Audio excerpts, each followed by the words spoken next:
Now that we have a position of power.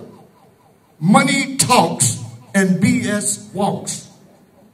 Money talks and BS walks. And I think you know what I'm talking about. So with us being able to bring to the table here, just looking at the minimum, 1.5 billion a year. And what we are shooting for, now don't get me wrong, I'm not just talking, I know some of you in the audience that I know very well and familiar with, it said that he's probably just talking about money, he's talking about money, he's talking about money, and he's not talking about our ordeal, the tragedy of the transatlantic slave trade. We'll get to that. We know, and government know, that we didn't take Ghana Airways or Delta Airways to get to America. There were slave ships that took us from here against our will and kidnapping our people to get over there. So basically what I'm saying, there is a two-dimension approach on getting our citizenship. One of the dimensions of the approach is we're talking about the monetary value of us as bringing added value to the GDP of Ghana. The other dimensional approach is that we are connected to Ghana because Ghana had, at the peak of slavery, the 400 years transatlantic slave trade, there were 66 slave ports from Senegal down to Angola. That's a humongous distance. And would you know that the Gold Coast, which is Ghana today, had 46 of the 66. So you do your mathematics. The number of us who went out. We either are from Ghana or we came through Ghana by being captured to take over. So Ghana has a certain responsibility to recognize us as their sons and daughters who were kidnapped from this land and taken out. Do you understand me? So on the same monetary dimension, we are looking at our community in its totality. Now I want you to hear me on this particular point. Most of the Africans of the diaspora, and I want to be specific, and we should never forget when we mention the diaspora. Our experience is unique because there are about 3 different dimensions of diaspora. You got diasporans who left because of the days of political turmoil and economic turmoil. They left and ran away. We got another diaspora historically, even before there was statehood, that was crossing and there were no borders. That's a diaspora. But that third tier of diaspora is the major recognized one. That one is the kidnapped children of Africa who were taken against their will and put into captivity for over 400 years under the transatlantic slave trade. So let us not forget that. And of that, when we look at the economic viability, we know that, let's say 100% of Africans of the diaspora who are repatriating back to Ghana, we know that about 75 to 80% of that number are retirees on pensions. You don't see no teenagers from America or Jamaica coming to settle here. You see people in the age from, let's say, 40 years on up to the 70s. And these brothers and sisters have a pension, and they're receiving a pension anywhere from $1,000 a month up to $6,000 a month. And that money is going to be spent in Ghana. So if we're talking about 75 to 80% of our people who repatriate, and they are pensioners, and they're receiving a pension anywhere from $1,000 to $6,000 a month, you do the mathematics. And especially if you're looking at 100% of the total numbers that we are. And according to the African American Association of Ghana, the former President Brenda Joyce say we're anywhere between 10 and 15,000. So let's take the low end. Only if we're 10,000. And we're spending anywhere, we're getting somewhere $1,000, $6,000 a month. Well, you factor that on a spreadsheet of 12 months, and 80% of that 100%, you know what I mean, are pensioners. You're talking about over $1 billion a year. And you're not even talking about Western Union. And you know what Western Union is. All of us know. You're not even talking about MoneyGram, bank transfers. You're not even talking about our people who have established businesses here, educational institutions. You know, we are not beggars. Let's get one thing straight. The African of the diaspora of the transatlantic slave trade coming here is not a beggar. We are coming here with skills and bringing added value to this economy. That has to be clear. So having said that, brothers and sisters, I'm looking to try, now this is experimental, but we want to see at the end of the year, let's say if we're talking about, can I use a name, please? Let's say if we say Sister Nzinga. Sister Nzinga is valued as spending $60,000 a year in Ghana, with your upkeep and all. You understand me? So if we multiply that each one is spending about and we know that's a low figure. Many of us know that, even myself. I don't consider myself to be financially empowered, but I know $60,000 a year. I'm sure that I put that for living, paying rent, you understand what I mean? Food, getting on the tro-tro, taking a taxi, dropping, all of that, add that together. Big money. And it's going not to America, it's going to Ghana. But see, if you're splintered and you're fragmented and disorganized, governments say, they don't give a hoot. But if you united and say, we are putting about $2 billion a year, and we could even bring more through tourism development by being ambassadors for Ghana in tourism for our brothers and sisters in Canada, in Britain, in the USA, in Brazil, in Jamaica. We could bring all of them here, and that revenue, whoo! But what are we going to get in return? Is thank you, Madasi P, Madasi Pa, bye-bye, you're a tourist. We don't want to be tourists. You only can be effective when you are a citizen of this country, and you abide by the laws of the country, and you give and swear your allegiance to protect Ghana and defend Ghana. That is the beauty of being a citizen of this state. Can I get a clap for that, please?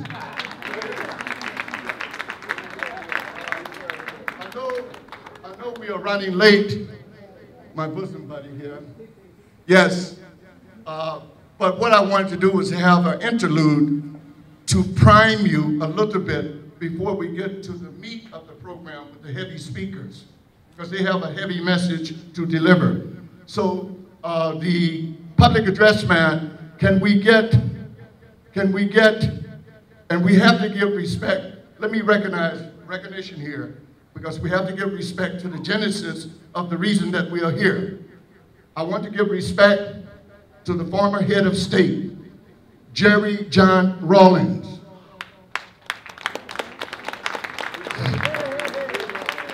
Jerry John Rawlings brought emancipation to Ghana.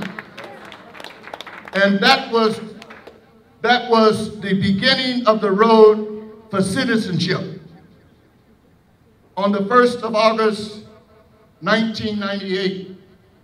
And of course, the total package of the emancipation brought to Ghana was inclusive of Asin Manso, which we just did a big program up there yesterday. And it was humongous, believe me. Because we have 2 African transatlantic slave trade descendants reinterred or entombed in Asin Manso. And all of us here need to patronize that burial site, because that burial site is basically the heartbeat of legitimizing us on our return. Because what Ghana did to those at Asin Manso who are buried there, they were the dead. If Ghana can give citizenship to the dead, why can't Ghana give citizenship to the living and the ones who are alive? So Jerry John Rawlings made those two citizens in 1998. Is this correct? Those of you who were around in 1998.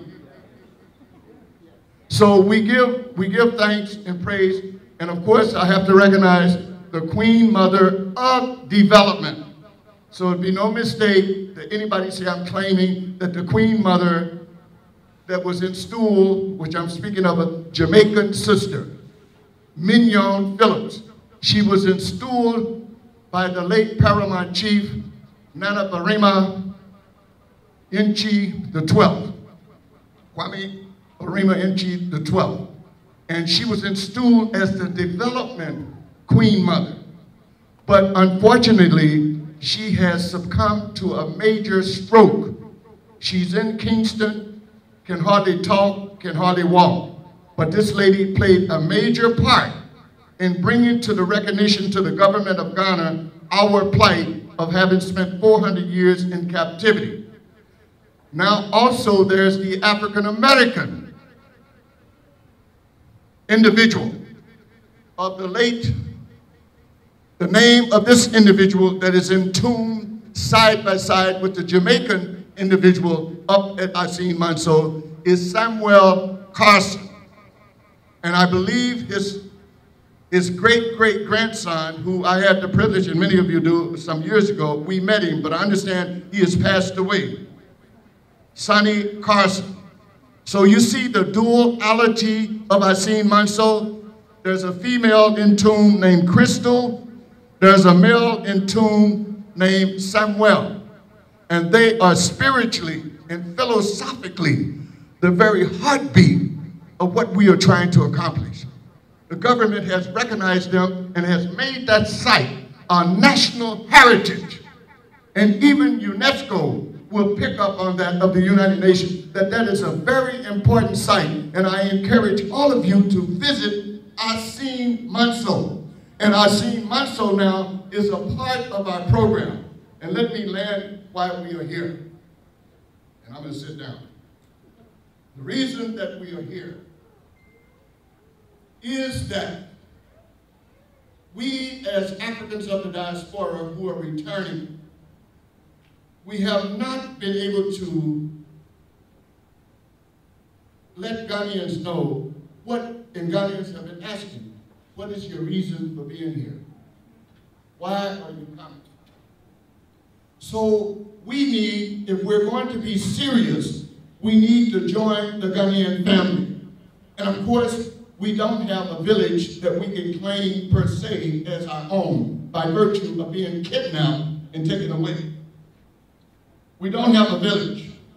But what we can do and what we are doing, and that is the reason we are here today, we are establishing and inaugurating in Ghana for the first time in the history of the diaspora, a diaspora festival called Right to Return.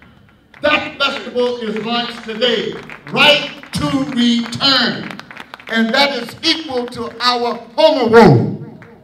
If you know what the Homowo Festival is, this is our Homowo. We will have this festival every year, 3 to 5 days, leading up to the climax on the 28th of December, which was that famous day that we should have in eternity in our mind, when the former head of state bestowed 34 citizenship on Africans of the diaspora of the transatlantic slave trade and said, I am not giving you anything. This is your right. Your right was taken away from you, so you have the right to return. So, having said that, that is the reason that we are here today. From today on, we will celebrate this every year from around 23rd of December, and it will climax on the 28th. And Asin Manso will be the 27th of December celebration.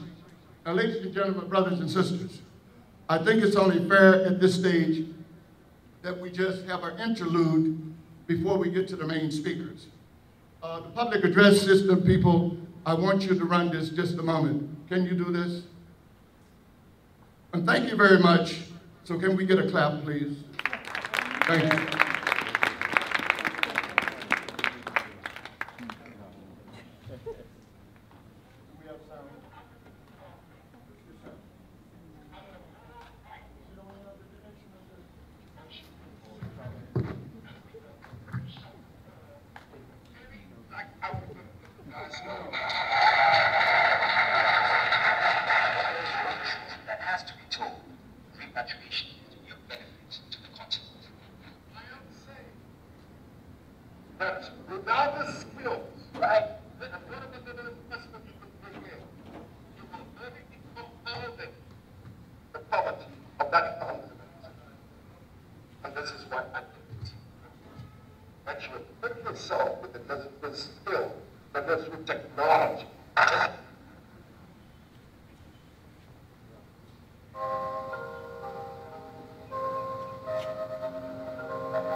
Charging you with that.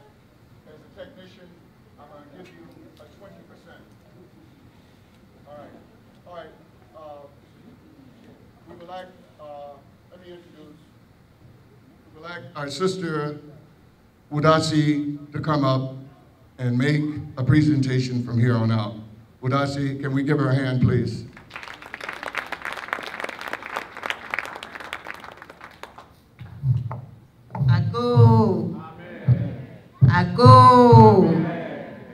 Ago, Yefeme Naomi, or Wudasi Marianne. And I'd like I've been practicing this.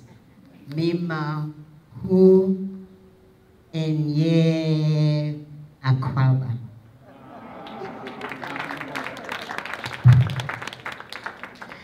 And for those who don't understand that, that is just saying, basically, I'm welcoming all of you to this program. Okay.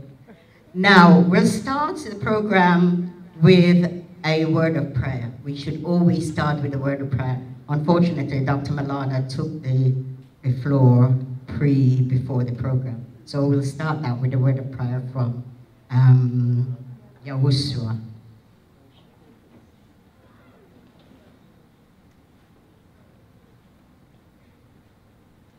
Everybody, y'all awake? Let's do something first. Everybody has a cell phone, right? Let's hold it up in the air. Hold your cell phone up. Everybody has a little button on it, right? Put that bad boy on vibrate.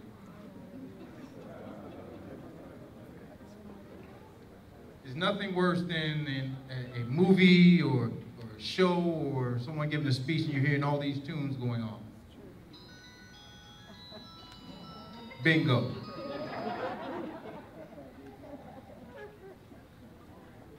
We'll take as much time as we need to get this done. Because one thing we're going to do, we're going to see as we move forward to next year, we're going to lift up a standard amongst our people worldwide. Moving forward, we're going to be on time. We're going to do everything in excellence. We're working out the kinks, you know. It's just like you know how it is when you're rebuilding a car. You got to put it on the road to blow it out sometimes to see what it's got. And that's what we're doing. And this gathering here is a historical event. And before I pray, I want you all to know that you're part of history. Look at the person to your right and to your left. You're part of history. Tell them that. I'm serious. You're part of history. Because our enemies said that we would not be here in return. And the mere fact that 34 of you all were already granted right to return citizenship, didn't have to stand in line with the Chinese and the Lebanese, says that we defy this wicked one's history or what they set in place. It's not set in stone. Our destiny is etched in stone. That we will rise, and this is the season of us rising.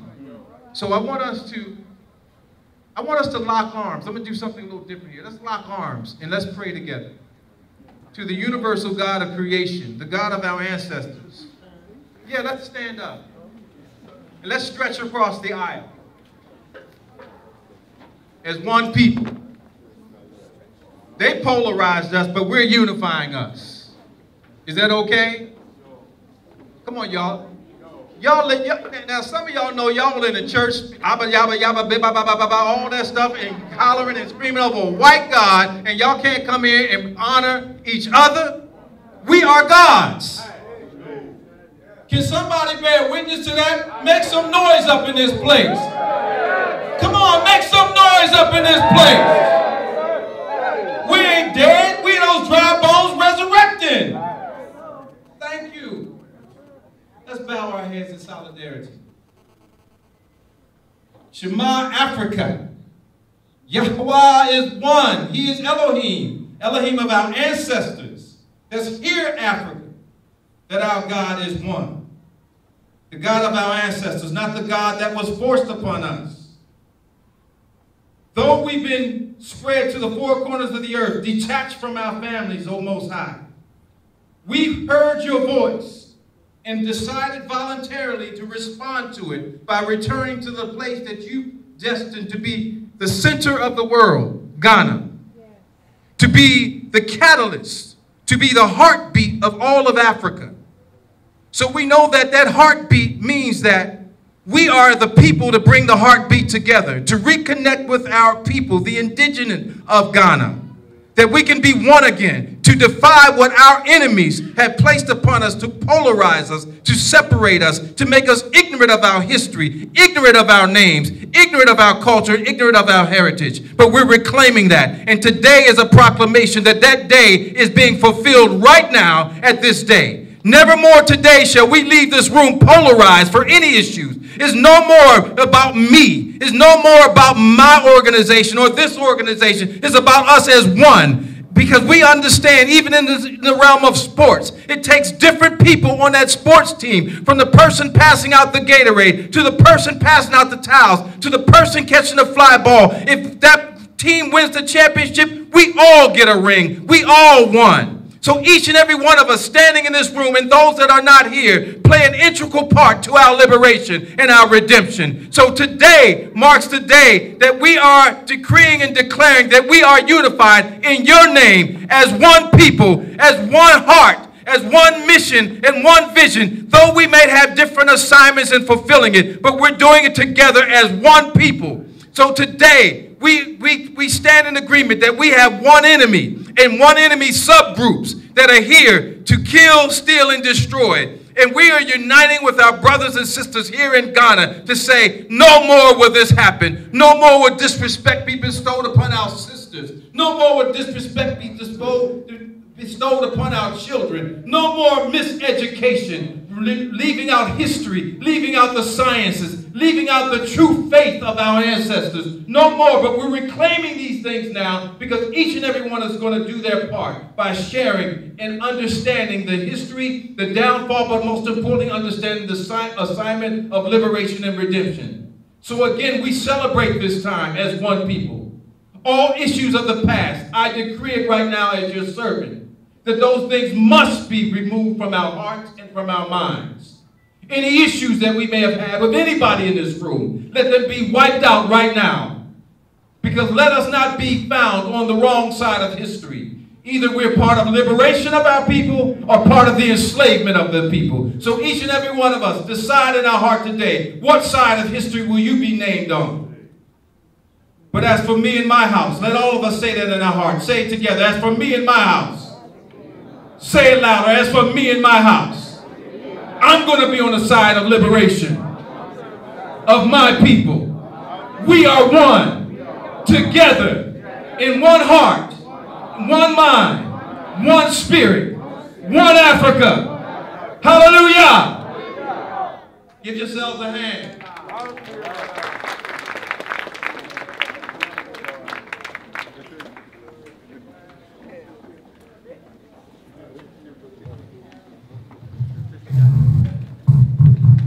Okay, thank you so much, Yahushua, for that wonderful prayer. Yes, today shows that we are starting this unification and we have to continue.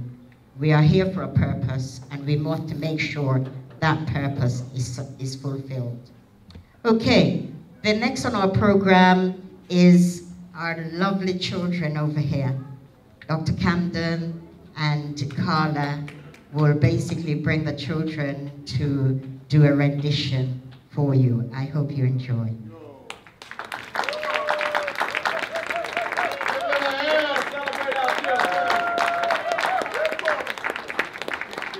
Come on, celebrate these babies. Come on. Come on, give a big hand for these children, please.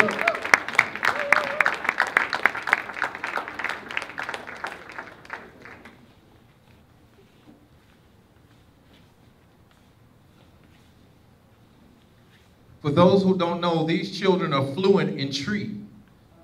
Thanks to the vision of Dr. Cambone and his family and his wife, Kala.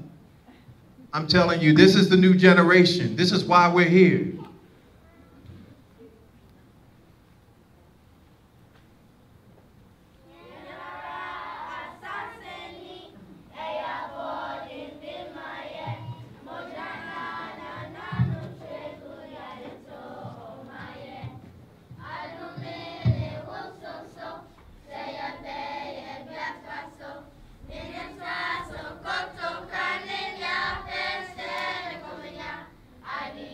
Brown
Some of the new students don't know what we can do.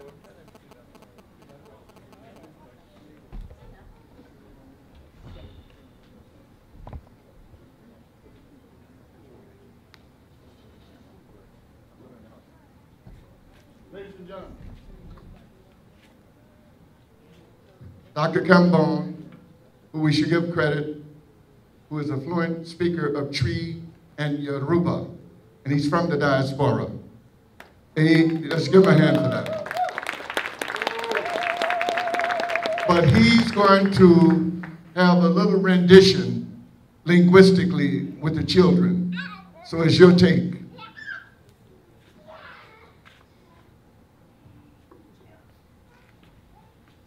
Mohonte say, Mufrihin. My idea. Mutehin, Sisi. Mutehin. My idea. You're from Osai. My idea. Final name Ya Santuanyo. Ya Santua, Ya Santua. One of us over two. It's a more money on Mumra. Ama. Ya Santua, oh Baba, Sia compre my way, we bene, Asante Maya Kaiwo, Yama Wuneko. Ya Santua, oh Baba, Sia compre my way, we bene, Asante Maya Kaiwo, Yama Wuneko. Yama Wuneko. Edreso hime, Ya Santiwe, Edreso hime, Oko Permanwe, Yama Wuneko.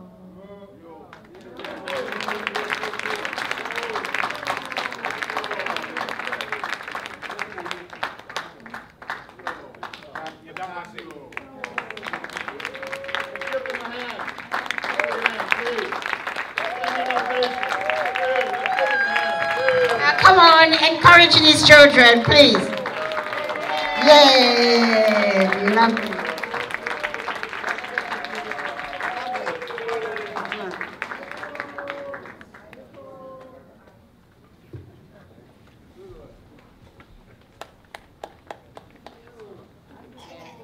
Right, can I introduce Carla, who runs the school? She would like to say something about her school and the children. Very quickly, first of all, Akwaba, good afternoon, everyone.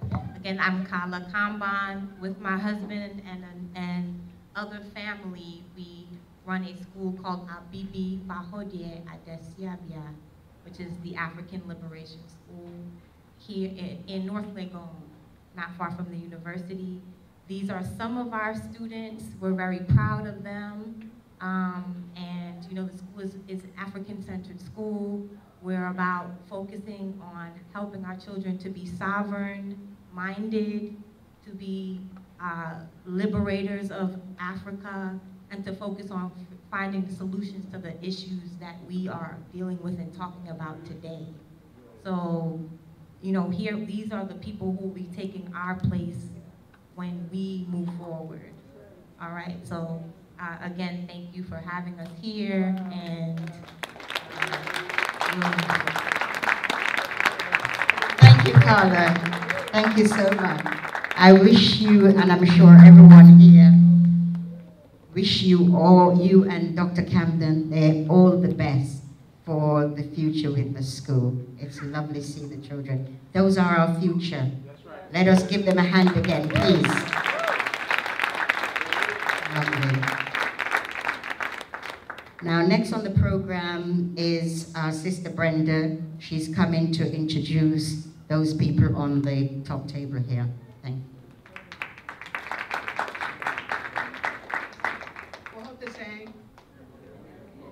I'm here to introduce our guests. I didn't get the names of our dignitaries, but can you please just stand and introduce yourself?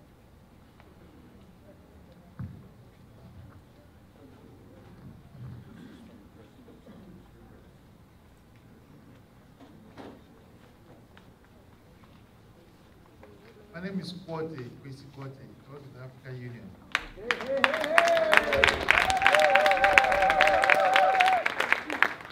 My name is Nadia Adongo Musa. I'm the Deputy Director for Diaspora at the Presidency.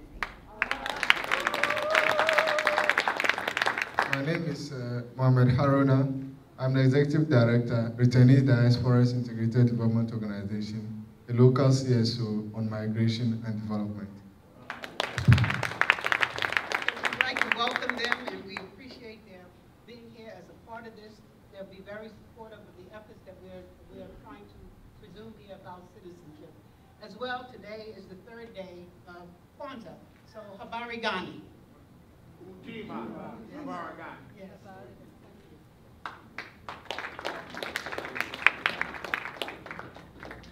Okay, thank you, Sister Brenda, for that introduction.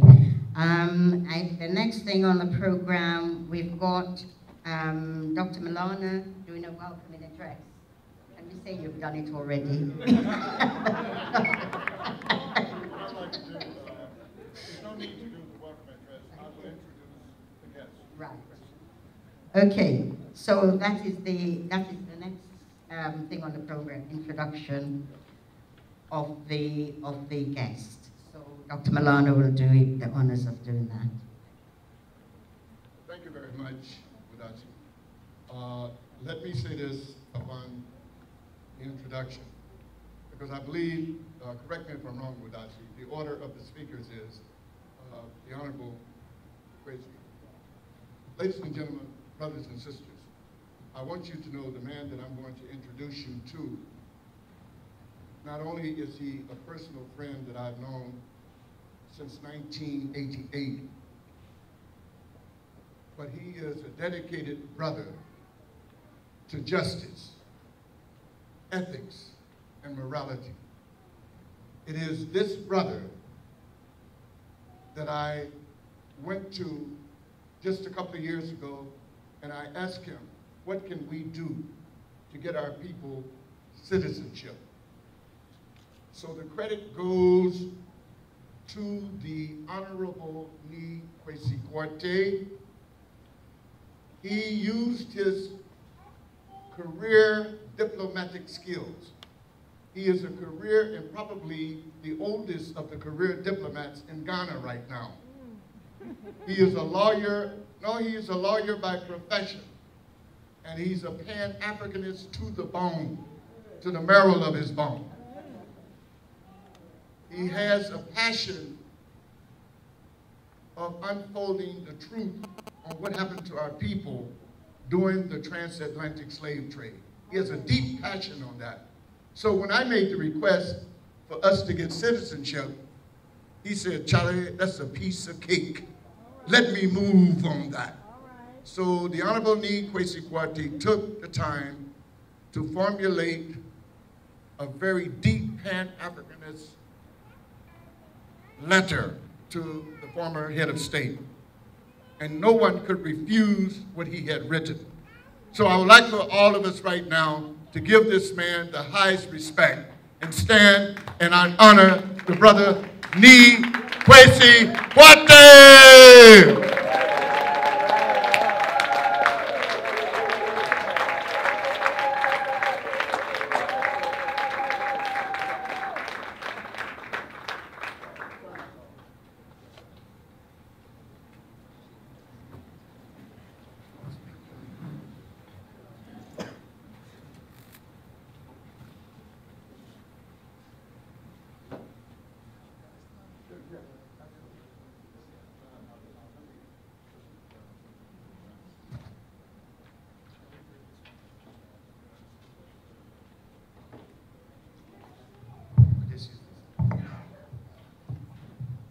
Good morning, everybody. Good morning. Brothers and sisters. I thought I heard Maulana said I was the oldest in the Ghana Diplomatic Service. I don't know whether to take that as a credit or as a... But as far as you know, you are either going old or you're dead. So perhaps I'll choose to grow old peacefully. But thank you for being here this morning. And I'd like to thank you very sincerely for inviting me to come and participate in this event with you. It was about a year ago that we were able to get 34 of our comrades and compatriots to be formally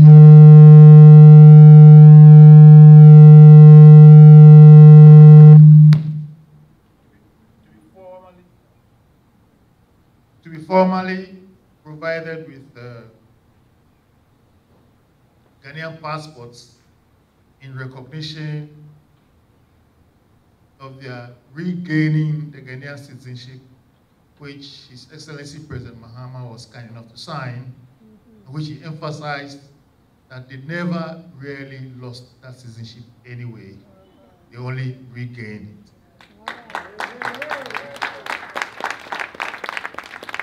And as we sit here today, very proud to have had you as part of the Ghanaian population.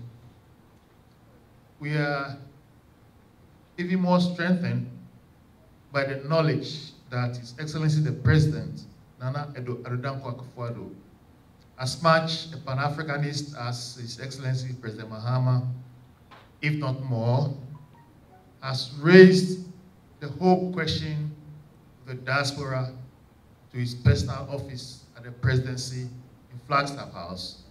So I believe he wants this whole business to have his personal attention. So there's room for optimism. I want to celebrate today the life and work of his former colleague in the tourism ministry, Obechebi Lamte, of blessed memory.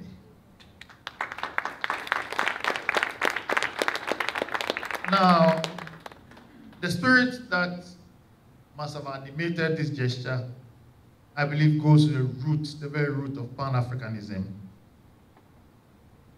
We know that our brothers and sisters were kidnapped from here. I've done a little research into this business, and part of that research, I came across an agreement between Queen Elizabeth I of England and the King of Spain. And this was a carefully drafted agreement by solicitors from Chancery Lane in London.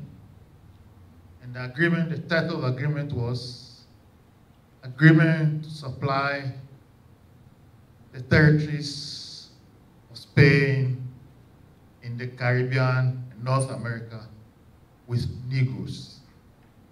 And in that agreement, the Queen of England undertook to supply Negroes to the territories of the King of Spain in South America to the tune of, I think, 100,000 Negroes per year,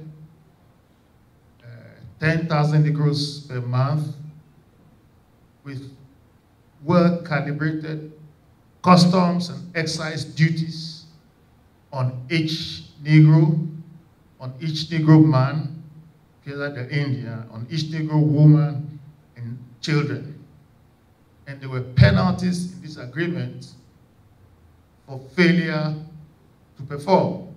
So if you undertook to provide, say, 1,000 Negroes and you are not able to get 1,000 Negroes to bring 999 Negroes, you have to pay a penalty because you have breached the contract with Her Majesty the Queen.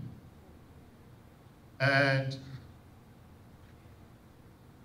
then you ask yourself, how is it possible that the company formed under the Duke of York, the Royal Company of Adventurers to the Gulf of Guinea, how are they able to supply somebody with Negroes?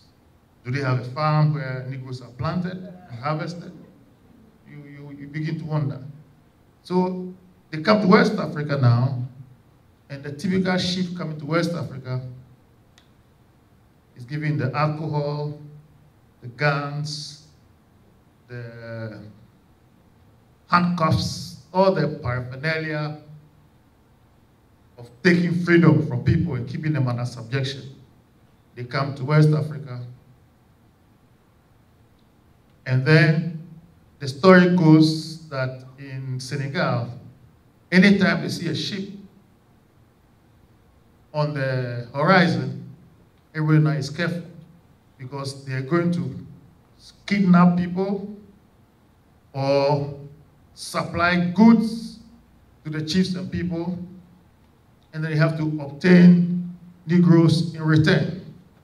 So a situation of perpetual unrest and warfare is introduced between Asantis and Fantis, between Fantis and Northerners, and you supply both sides with ammunition and guns, and you sit back and introduce a casus belli, a cause for war, have one person arrested mischievously and attribute to the other, and generally introduce warfare between them so that there's no possibility of them engaging in agriculture and the rest of it.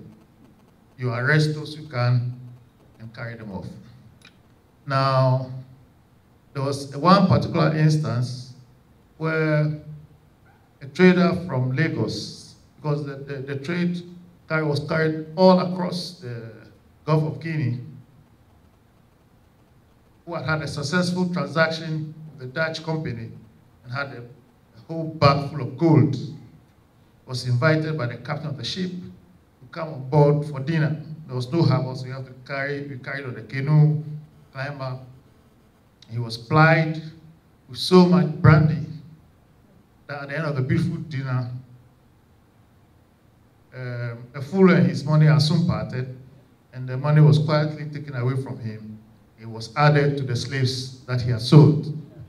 So this was the beginning of the trade, which carried on for 400 years and more. And in this trade, those were the beginnings of international capitalism, the beginnings of international trade. The commodities were Africans. Now, around getting to the 18th century, the Europeans then decided that they wanted to actually take the whole of Africa. So they started from Morocco up, and to avoid war, they had a conference of Berlin, 1884-85, where the continent was cut up. Now, in the words of King Leopold of Belgium, and he said this in French, nous devons être prudents et agir habilement afin de nous procurer un grand part de ces magnifiques gâteaux africains. We have to be prudent and cunning and act wisely to be able to acquire for ourselves a large part of this magnificent African cake. So at that conference, the Conference of Berlin, 1884-85, they proceeded to cut up the continent to their wishes. The largest part, the Congo, larger than the whole of Western Europe, went to the King of Belgium. We know what he did with it. So around this period, towards liberation and emancipation in North America, some of our educated Africans, Frederick Douglass, Sylvester Williams, and the rest, began to get worried because they saw before their very eyes the extermination of the Arawak Indians and the rest in the Caribbean. And that was the beginning of the notions of Pan-Africanism. So Pan-Africanism really started outside the continent of Africa in the holds of the slave ship, because you want to take people who didn't necessarily speak the same language so they couldn't conspire. So people began to now get united by the suffering and the heavy burden of slavery and wickedness imposed on them. So Pan-Africanism really started in the diaspora, started outside the continent. That is why the whole business of the right to return, advocated by Marcus Garvey, was so direct and so real. And Kwame Nkrumah says in his biography, his autobiography, that the book that influenced him most in his development was The Philosophy of Opinions of Marcus Garvey. So, in many ways, though it may not be so polite to say so, Kwame Nkrumah and Haile Selassie were really the first Rasta men. And we know that the struggle for the liberation was brought to African soil on the independence of Ghana, where Kwame Nkrumah was saying that Marcus Garvey said he looked around, he wanted to see a government of the black African people, and he was not able to see one. So today in Ghana, the dreams of Marcus Garvey, the dreams of Ahoma, the dreams of Sylvester Williams had come into reality. So the independence of Ghana was born out of an idea about black pride, about African solidarity, about the African's ability to govern himself. Kwame Nkrumah talked about, we prefer self-government in danger to servitude in tranquility. So this whole process of Ghana's liberation, it was the first touch. It's called the All African People's Conference, the All African States Conference, then the first AU, when his ideas coincide with those of Haile Selassie, has led us to where we are now. And at the roots of this reasoning is the integrity of the African continent and the African people. Now, we believe that if Africa was to put her act together properly, science, education, integration, to become a processing center, worthy and able to receive her brothers in the diaspora to go and come as they want, the black person everywhere in the world will begin to get the respect he deserves, and black lives would really, really matter. So all that we do here is at the root of that. Now, Dr. Maulana talked a lot about money. And our brothers and sisters in the Caribbean and the diaspora have trained minds, and their value to the continent in money brought down cannot be questioned and is very much appreciated. But the things in this life which are more important than money. And it's about the reintegration, the restoration of our psyche, of our mental situation that has been an attempt to subject to mental slavery. Now, our ability to overcome that, because that is where the walls are. UNESCO has it that war starts in the minds of men. So it is the minds of men that the culture of peace, brotherhood, and integrity has to be forged. So for us, for the African family, the opportunity to reintegrate, to recover, to restore our broken, or the attempt to break our souls, is worth more than money.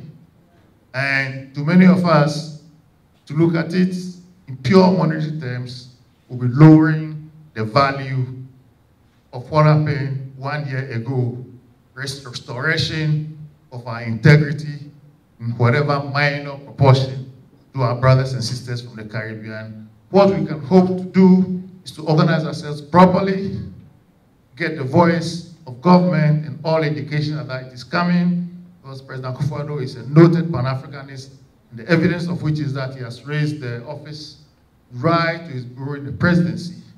And we organize ourselves properly, probably send a petition to him, and go through the processes that the laid down provisions and laws allow us, and I'm sure victory and reintegration will be ours.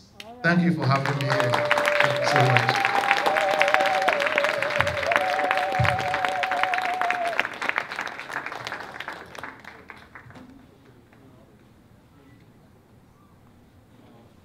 Yes.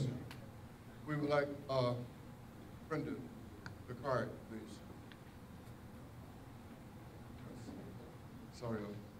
Thank you. Ladies and gentlemen, let's give the Vice Chairman of the African Union another standing ovation. Please, Lee Kwesi Kwati, the Vice Chairman of the African Union. Hey. You know, Kwesi doesn't like for people to single him out and honor him. He wants to be humble. But I told him I'm going to point the finger at him no matter what they say. So that's what I'm doing, because you're doing good work, brother. You're doing good work. Yes. Let me bring on the next important guest, who is from His Excellency's office, Nana Akufo-Addo. They have sent the Deputy Director of Diaspora Relations, and we are going to establish a very tight relationship with that office. I want you to understand. So without further ado, let's give a warm welcome to Honorable Nadia Adongo Musa. Please.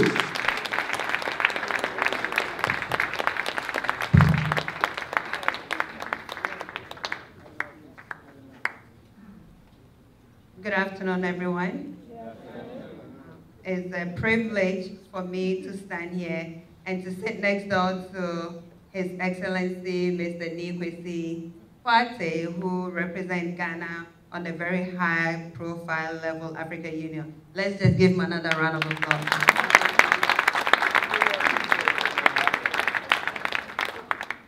I stand here on behalf of the Diaspora Office at the Presidency, and as my previous have said, the President brought the office to his office, which is at the Flagstaff House, just to show how important diasporans are to him. And I think with that being said, a lot of the initiatives that have already been set up in place through the Ministry of the Future will be things that we will be working along with the office and to make sure that these are sent direct to the President and to get his support on that.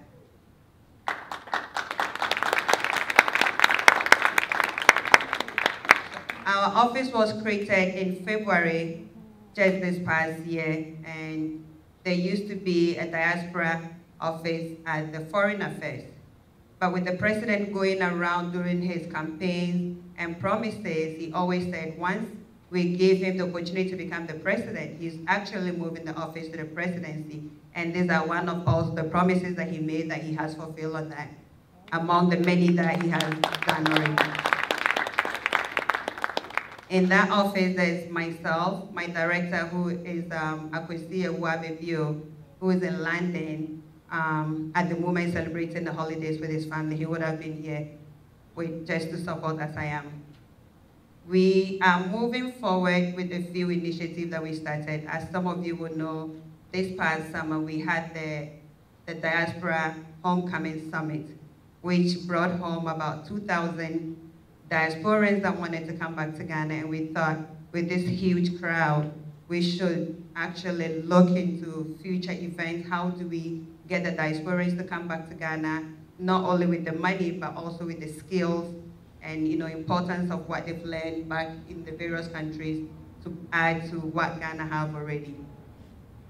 We have our future goals, such as working with various organizations like Ministry of Future, which have such good initiative by getting your citizenship. And I think it's something that I should be proud as a Ghanaian. I was in Nigeria just this past summer with a few of faces that I see in this group, and they just had a door of return. But when they were going about saying door of return, all they were saying is they are the first to have a door of return in Nigeria. And one of these ladies among this group that had just gotten their citizenship stood up and said, no, no, no. Ghana have done it before, and we just got our citizenship. I said, you should be proud of yourself, and also Ghanaians, we should be proud to go about and raise the flag of Ghana very high. And like I said, the office will do our very best to support you with the initiatives that you have in place, and I'm sure with His Excellency Kwesi Kwati on our certain goals. At the moment, I would like to congratulate you for what you do and for all these years that you've put in your resources, your money, your knowledge, your skills, and to see these young kids sing in our native language that some of us could not even remember as much as we. I think it's something that we should be proud of. So I'd like to thank you for giving me the opportunity to stand here this afternoon to share what the office is about and to celebrate with you as we move on, and I'm sure there'll be many more celebrations coming on the following years. Thank you very much.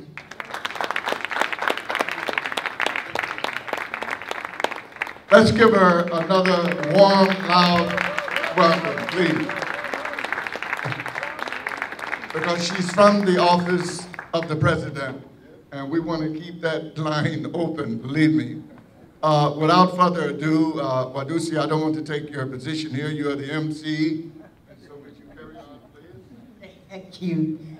Okay, let us give another round of applause for Madame. Yeah.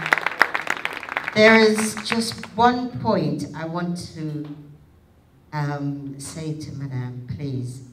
Diasporans, the last forum that happened, diasporans returning to Ghana, is Ghanaians who have left and returning. Now we are the ancestors, what you call it, the diaspora, the real diaspora of the transatlantic trade.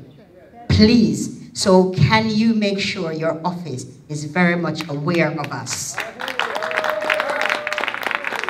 Because it was very, very disappointing that that forum took place and a lot of us didn't know of it. Yeah, so please take note of that for us. Thank you. Right. The other point I would like to make is reference to our Honorable Nikwati when he said that we are still going through our mental slavery. That, for me, is so poignant. It's poignant here in Ghana. We are here as diasporans. We've managed to return, and thank God he has taken us this far. But we're still struggling with this mental slavery, and we need to start addressing that, and addressing that now. Yeah, because when we start talking about Americans, Caribbeans, and whoever, we need to forget about that. That's what we are coming from. We are here now as one people. We are all one black people. And this African American and Caribbean and British and whatever, we need to let go of that business. You understand? I'm not here to say that I'm a Jamaican or I'm from England or whatever. God, my ancestors has brought me back here. Because they couldn't get here, they sent me back. And I'm here. I'm here as a Ghanaian. I'm here to claim my rights as a Ghanaian. So please, take that back to your office for us. Thank you.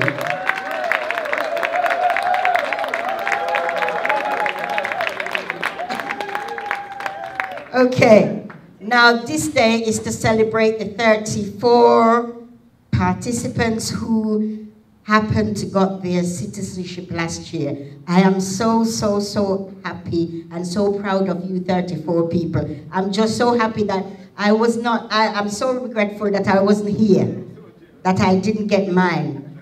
Because I've been here, I've been in Ghana now for 15 years. 15 years, and I think I deserve mine. Please, take that back to your office as well, please. Okay, so we are celebrating those 34 people, and I'm happy for you. My husband was one of them. He's over there, and he showed off on me. We traveled in July, and he showed off on me when he had his Ghana passport coming through, and I was still standing there in the queue of the foreigners. I was not happy.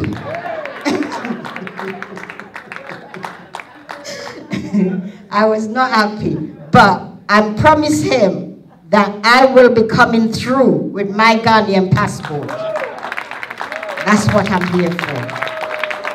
Okay. Right.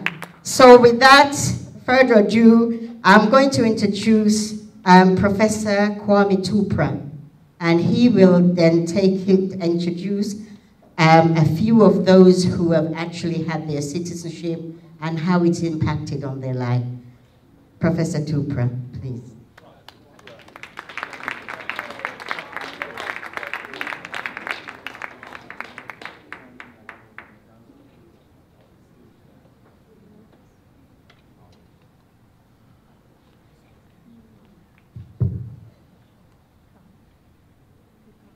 Ago. Amen. Ago. Amen. Ago. Amen. Isn't it nice to be here today to celebrate the citizenship of the 34 brothers and sisters from the diaspora?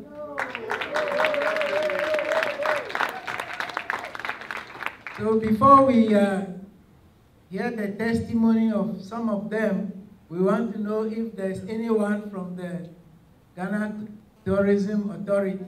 Anyone? Okay. They're missing in action.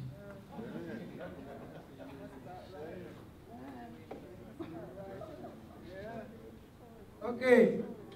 Of the 34, some are here, but we have place for only a few of them to give testimony. This is the list: Mr. Rabbi Ben Or, Nana Imakus,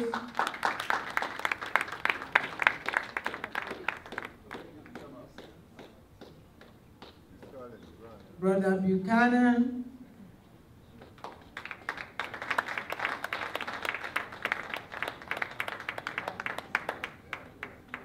Dr. Obadele,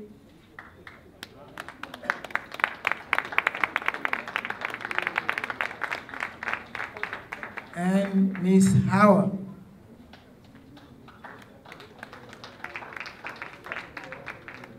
Okay, their presentations would follow in that order.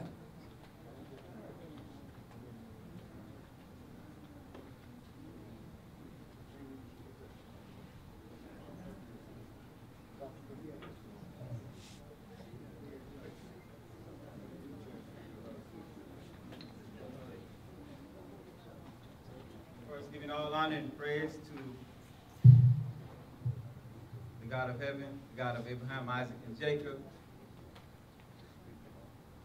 To all of our elders, wherever they may be, in whatever form they may be in, near or far. To the dignitaries and distinguished guests who are here with us. All those who have played a role in us being here today and having the privilege to say that we have received our citizenship, and that citizenship for the diaspora community is in process and underway for the rest of our family. We thank them, as well as the family of those of us gathered here from the diaspora, as well as the children of Mother Africa. I greet you in peace. Shalom, shalom. First of all, it's very humbling. My name is Atul Binor, as he said before. To be here today to say that, you know, I'm one of those ones who just a year ago, prior to a year ago, it was unofficial for me.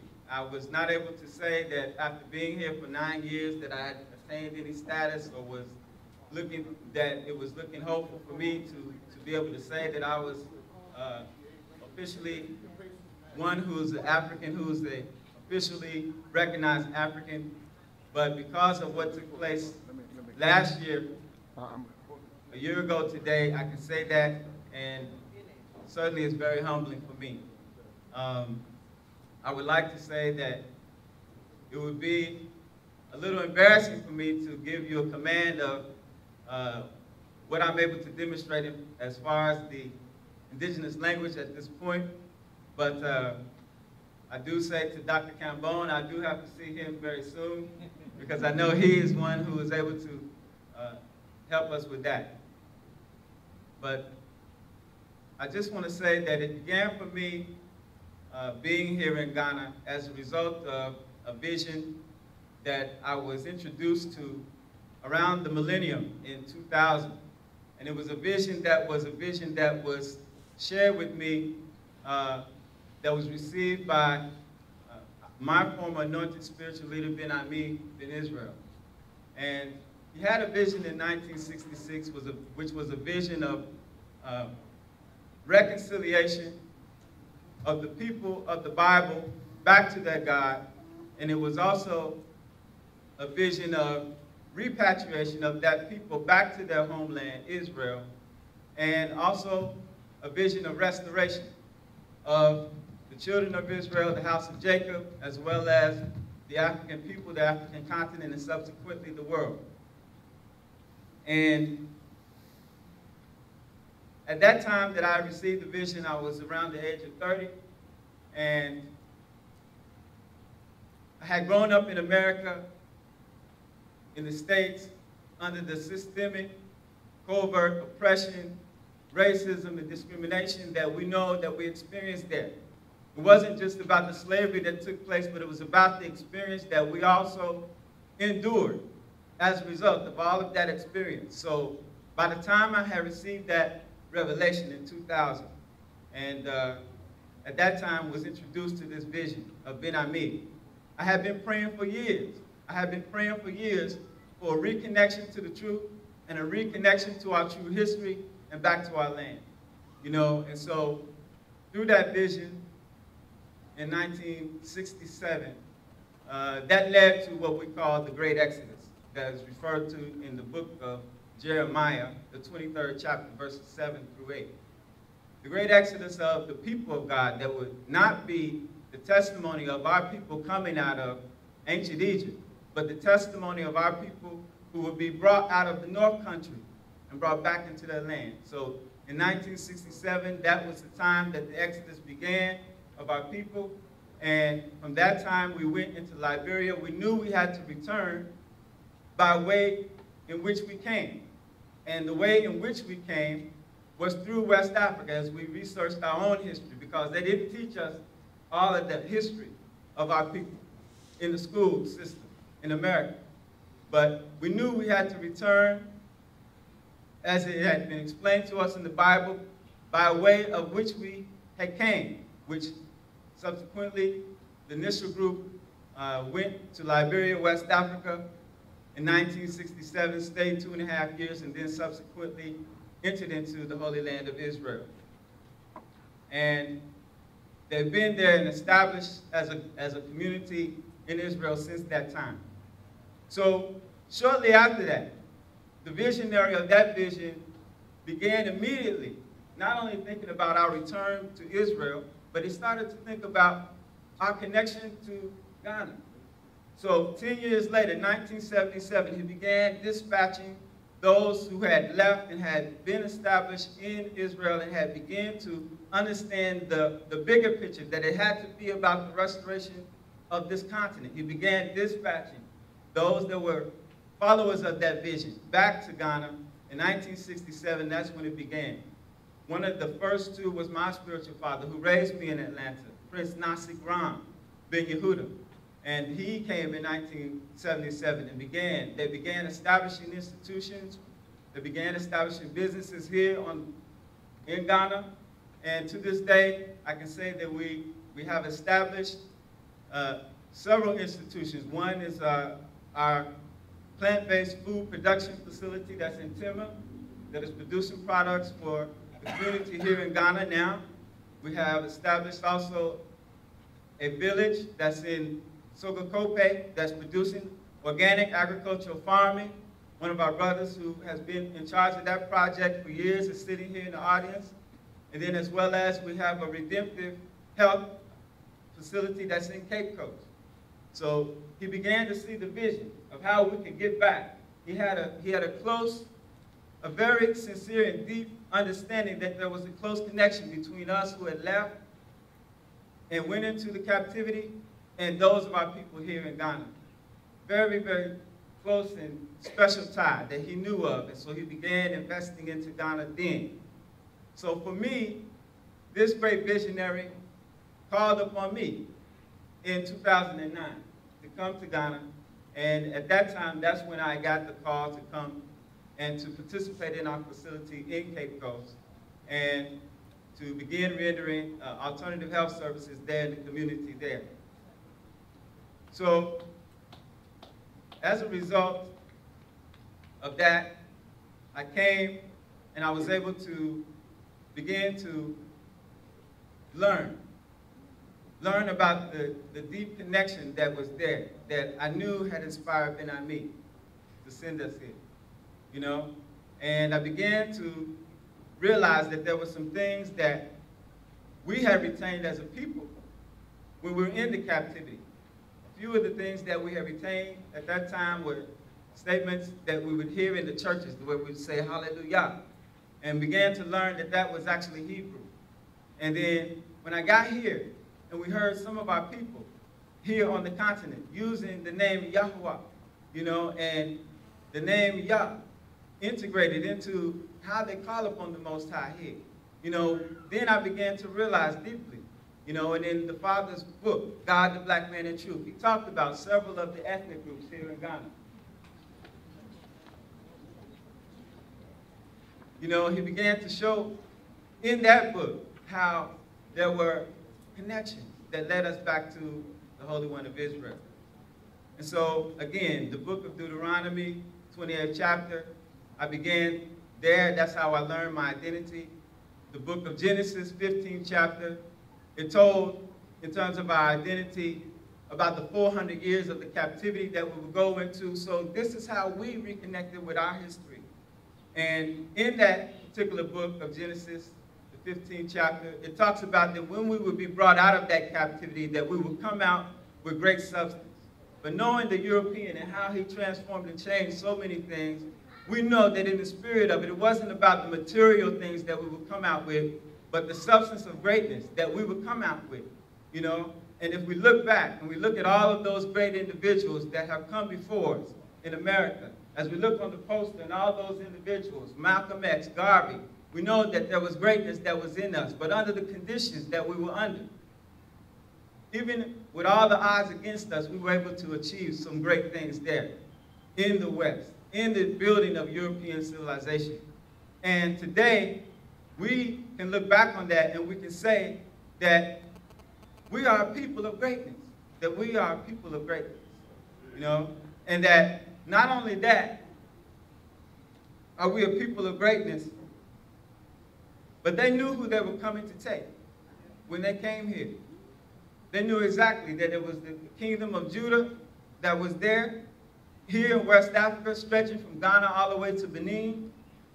And it's a tragedy when we look at all that we've built for them and what they're doing after 400 years of being in power today.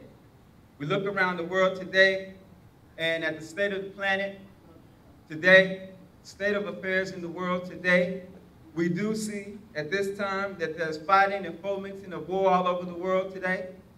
We do see here also, we do see that 15,000 scientists just recently have come, and they have said that we are approaching the 6th mass great extinction on this planet. And if that's not enough, you have leaders from around the European civilization today coming to Africa trying to impose all of these immoral, amoral policies upon us as a people. But the fact is,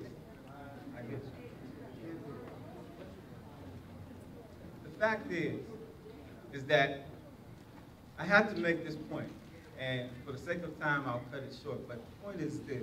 We have to be conscious of the things that they are bringing to us. And I know that our great leaders have demonstrated their strength and understanding about not allowing them to bring these kind of policies in for us to accept. Because one thing about it, they have their dominion They have a dominion that they are trying to maintain. And that dominion cannot be maintained by us following them. That dominion for us to be resurrected and restored as a people, the chosen people of the Most High, depends on our reconciliation with Him. So, in saying that, I thank you for the time that you've given me, and forgive me for taking more time than I have been allotted, but I just had to share those words with you.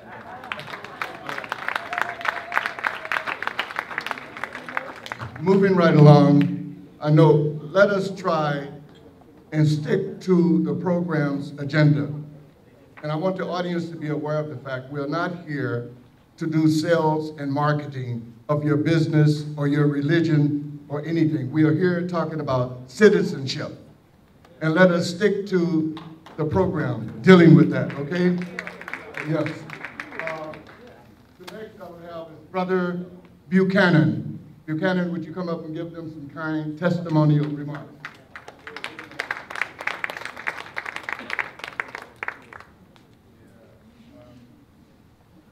Let me say, Mimamu aha. I won't go any further. My name is Neville Buchanan. I was born in Jamaica, and I'm a computer engineer. I'm one of the 34 diasporans who got their citizenship a year ago. I'm here today to thank the good people of Ghana, and also to thank the former president, John Mahama, for bestowing on us this historical gesture. I'm also here to try and represent the millions of Africans who were born in the Caribbean, who were born in places like St. Kitts, Nevis, Trinidad, Barbados, Guyana, many of whom would have given anything to be in a position that I'm in. Even great Caribbean people like Marcus Garvey, he was never given the honor of becoming a citizen of an African country. So I accept the Citizenship Award, and I accept it on their behalf.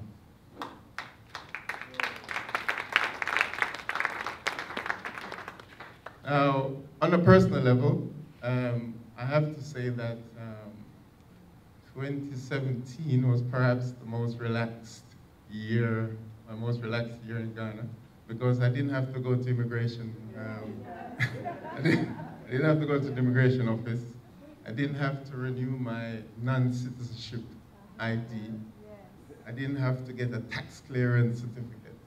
And I didn't have to buy a work permit for the first time in 14 years. For 14 years we've been doing this. And for the first time, I didn't have to do it this year, so I'm cool. But as my wife mentioned earlier on, the funniest one was when we went to Jamaica. We went to Jamaica in June because of a family bereavement.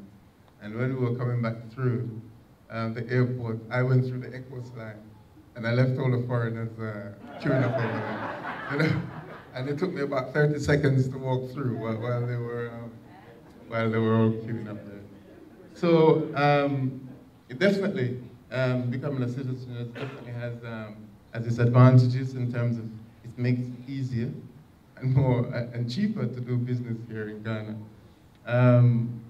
So finally, let me thank once again the people of Ghana, thank the former president, and also thank Dr. Maulana for making the connections and making things happen.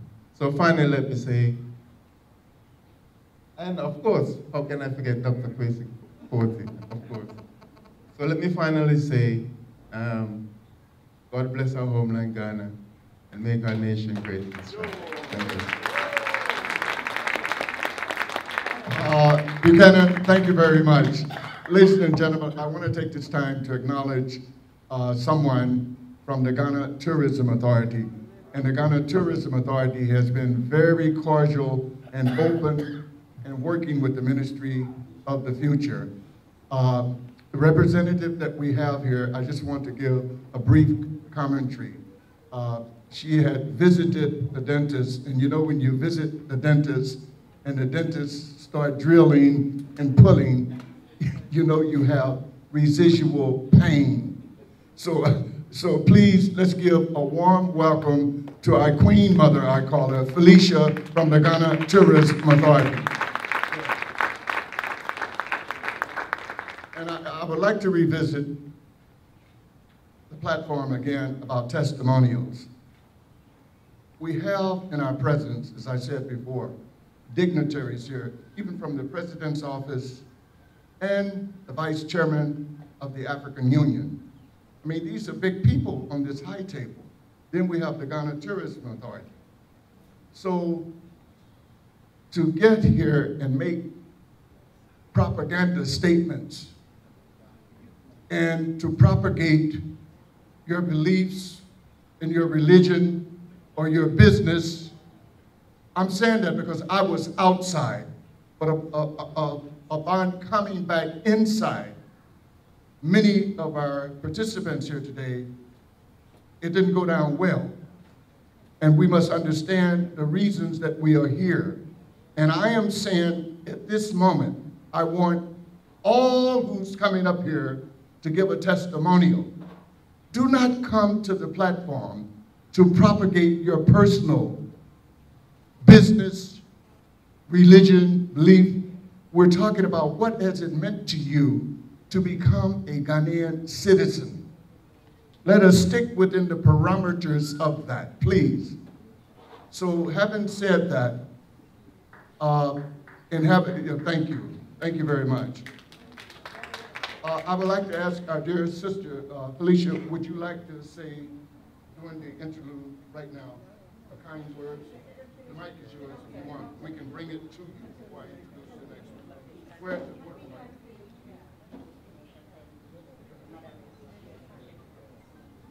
All right. Our MC has preempted that and said, let us continue with the testimonials. Thank you, Wadasi. Madasi, Wadasi.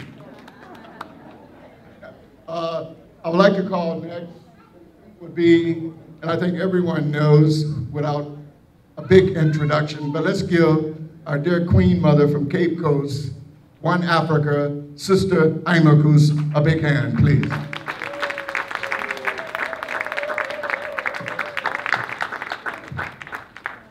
Just to kind of set the record straight, I'm from Elmina.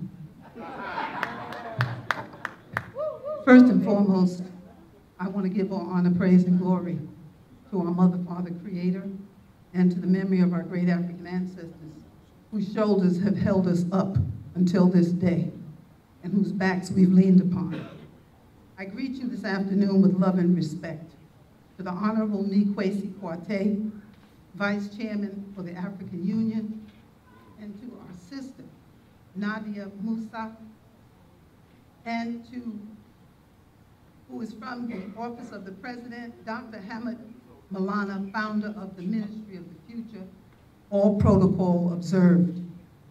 Happy New Day, family. Today is 1 year since 34 members of our historically unique group,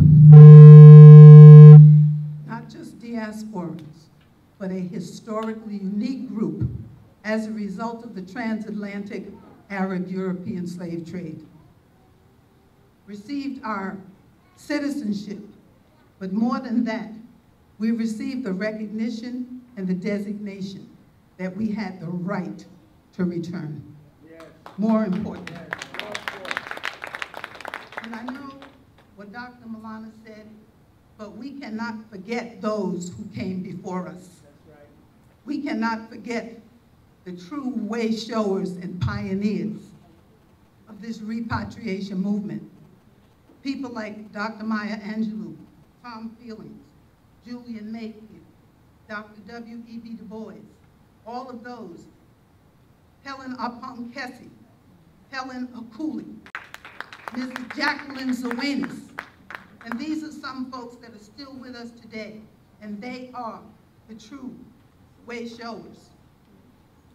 For many of us, America and the diaspora had long lost its glitter.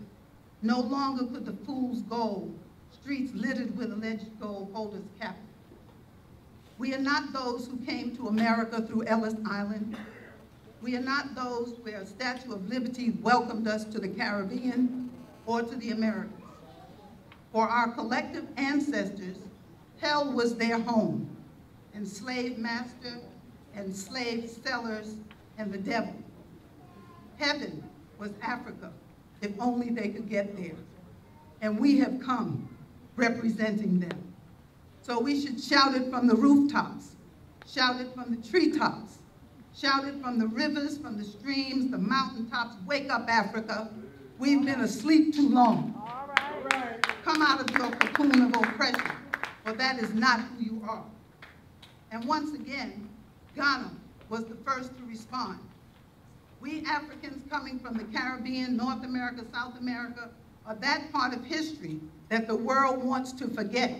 Yes. The kidnappers, traders, buyers, Africans for enslavement want us to forgive their most heinous act of putting us into chattel slavery so that they can forget it ever happened. They did not see a wrong committed, or they did not view the African as being human. All right. In the granting of citizenship to the 34 of us and for others to come, our continental brothers and African sisters have nothing to fear from us. For in our father and mother's house, there are many mansions. All right. Yes. Our collective vision should be of a united Africa that is economically and culturally sound. And together, those of us of like minds can make this happen in reclaiming what is rightfully ours. So are we mad people? Hell no. Stop saying that. When will we wake up? Instead, recognize it and say it loud for the world to hear. We are awake, Africa. We are coming home. We have come home, and Ghana, as it has done in the past, is leading the way. Some of us are waking up and doing something. Our brothers and sisters have made the conscious decision to return home to the land of our ancestors. Not as beggars, but as skilled Africans making a difference in our lives and the lives of the people we interact with at home in Mother Africa. Those of us who have returned did so with no guarantees of citizenship, dual or otherwise, safety, support, or true welcome in many instances. We, for the most part, go unnoticed, and the works we do ignored, with the exception of a few. We have the opportunity to show the world what Africa is and can be made a better place, not characterized by Tarzan, famine, and strife. Come on. Africa can be developed by us as a collective, an Africa that Black people worldwide can relate to and want to be a part of, and believing that we must give back no matter what.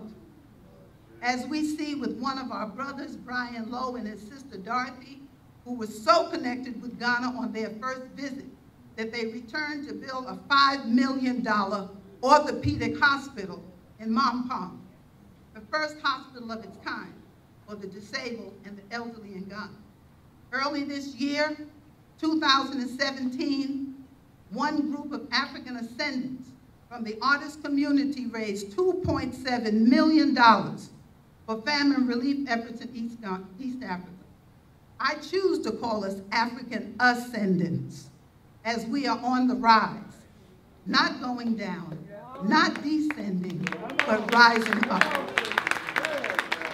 Another such artist, identifying with his West African roots, has announced plans to raise $1 million to go towards building school facilities in Akosumbo. Art Richardson, an African born in America, Mr. Ice Cool Water is who I call him, built a pure water processing plant employing many Ghanaians.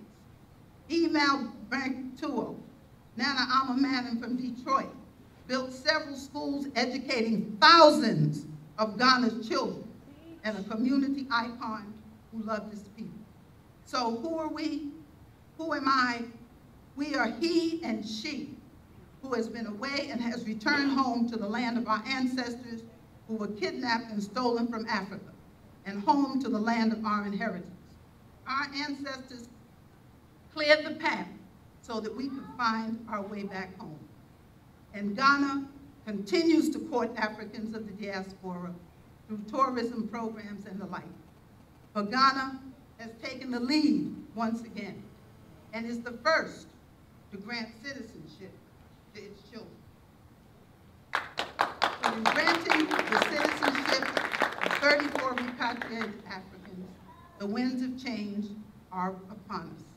And as I said, Ghana is leading the way. In returning home, I'm saying we are one and the same. We come inspired by the Honorable Marcus Messiah Garvey and the haunting melodies of Bob Nestor Marley's Exodus and movement of Jah people. We come because we continue to hear the sorrowful wails of our ancestors on the winds who do not sleep. We come embracing the spirit of our ancestors, lost in the Middle Passage during the transatlantic Arab-European Holocaust. We come because we have been invited and encouraged to come. We come to embrace the culture of our African ancestors. We come with joy in our hearts. We come with longing in our souls to be welcomed, recognized, and accepted. We are neither beggars nor criminals, but refugees, aliens. We are a cadre of professional, technical, honest, and talented brothers, sisters, and families who have repatriated home to our motherland to embrace the soil from which they were kidnapped. We believe in Ghana and the continent of Africa, where we have built our homes, established businesses, financially influenced the economy, and invested in various industries. We have returned with the necessary skills, financial resources, and commitment to be part of the further growth and development of Africa and Ghana in particular. We return with the skills required to build nations. And we who are now citizens of this great Ghana are encouraging more of us to come, just as Ghana has been doing over the years, but we are assisting in the process of repatriation. Therefore, brothers and sisters, we will continue to petition the government of Ghana to amend the law by rightfully and lawfully restoring upon repatriated Africans and those who will repatriate the right of return and citizenship, as we are truly family. And with all the celebration of receiving citizenship, it is with a saddened heart and soul that I pay tribute to my fallen heroes. Nana Akufo Itri Kwaku, the first Ababio, affectionately known as One Africa, my kingman and bestest friend. Juma Santos, my special brother, true Pan-Africanist, and master drummer who made Ghana his home. Leon Gilbert Morrison, affectionately known as Bongo Shorty, my loving longtime elder brethren, who repatriated from Jamaica, West Indies. Elder Amram Clarence Boycott, affectionately known as Elder B. And we cannot forget Jacqueline Lawrence, AKM Zimria Bat Israel, who worked tirelessly with Dr. Maulana in getting the word out for our community so that we 34 members of a unique group received our citizenship. I'll be finished in a second. Take your time, sister. Take your time. Mama Lena Diop, who spent more than 25 years in Ghana, and though she fought for our right of return and citizenship, never received it as her life was tragically cut short. Nzinga Jana, the sister of Mama Lena Diop and a lover of Africa, her life also tragically cut short. Emal Kia Brantuo, Nana Amamana II, who built schools and brought development to Ghana. Therefore, I am appealing to the government of Ghana to grant these lovers of Africa and Ghana in particular citizenship posthumously. In closing, I leave you with the following words of wisdom. To control a people, you must first control what they think about themselves and how they regard their history and culture. And when your conqueror makes you ashamed of your culture and history, he needs no prison walls and chains to hold you. The chains on your mind are more than enough. Dr. Clark, you are what you make of yourself and not what others make of you. A Swahili saying, know your history and you will always be wise. An African proverb. A person without his or her history is like a tree without roots. Malcolm X. And I want to thank our esteemed elder, Nurse Fannie Clark, 93 years old, who has built a home in Elmina, who was with us last year when we received our citizenship, and is with us again, traveling alone from America to observe our anniversary of our first of our Ghanaian citizenship. So up you mighty race, you can accomplish what you will. Africa for Africans, those at home and those abroad. Can we lift up our voices and say, one Africa, one Africa, one Africa. Thank you.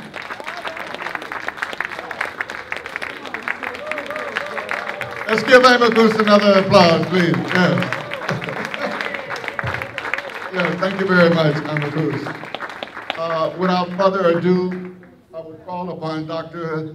Obadele Kambong. Let him give some testimonial.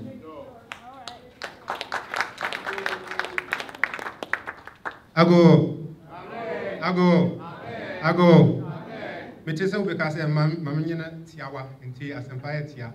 I want to do mine in P, but I'll translate it into English. I heard someone say, keep it short. So, Asempayetia, good words are short. Where are you? Where my homa? This is my passport. I said me a Ghanaian that shows that I am a Ghanaian. In Pennyfuku, baby said, so if you know what Sankofa, Yenji, that our ancestors cite a proverb that if you forget and you go back and fetch it, that is not taboo. Sankofa. And I'm a Babayan. And that is what I've done. I've gone back to fetch it. You see that I'm wearing the red, the black, and the green?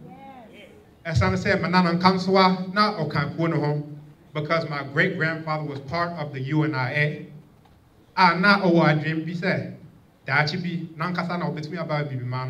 He had the idea that one day he would be able to return to Africa. That went to me. However, he had that idea to come back, but as I am here, I should have said that I am representing him. My wife so said, New York. Both of my parents were born in New York.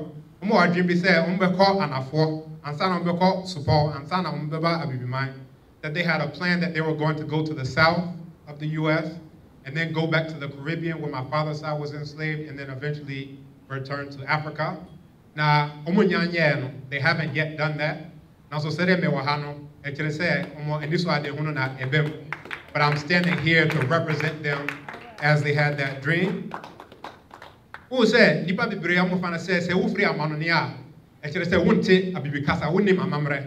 that many people see Africans coming from the diaspora and they say, oh, they must not know any language, they must not know the culture. Now, so but what we're doing is we're changing that perception. That you saw our children earlier, that most of them are coming from abroad.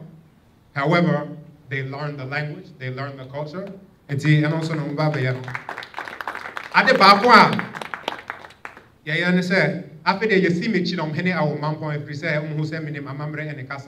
I was also recently installed as the Chidomhene, Bambu Chidomhene at Mampong because of knowing the language and the culture. So when we become Ghanaians, it's not that we're separate, that we see ourselves as different.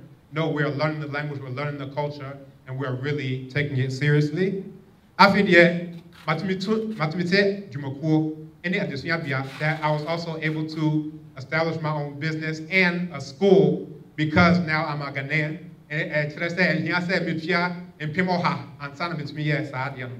So it means that now I don't have to pay $100,000 just to be able to start a school. I don't have that money. Now, so I feel you to me, son, yeah, also what Ghana, as I said, yeah, Chiron will say, I will say, free, that we were able to help the children to emancipate themselves from mental slavery because we don't have those roadblocks to doing so anymore, as I say, Ghana for. Me so, once me anya that my wife was not able to get her citizenship, or I did also say that she obeyed. That I have hope that she also will get hers. And in conclusion, I say that keeping it short, Maulana, that I give a big thanks to Dr. Maulana. Opene animonyam for Kwate, that Honorable Nikwesi Kwate, Afidia Oman Penendada, Janjo Mani Mahama. So thank you all.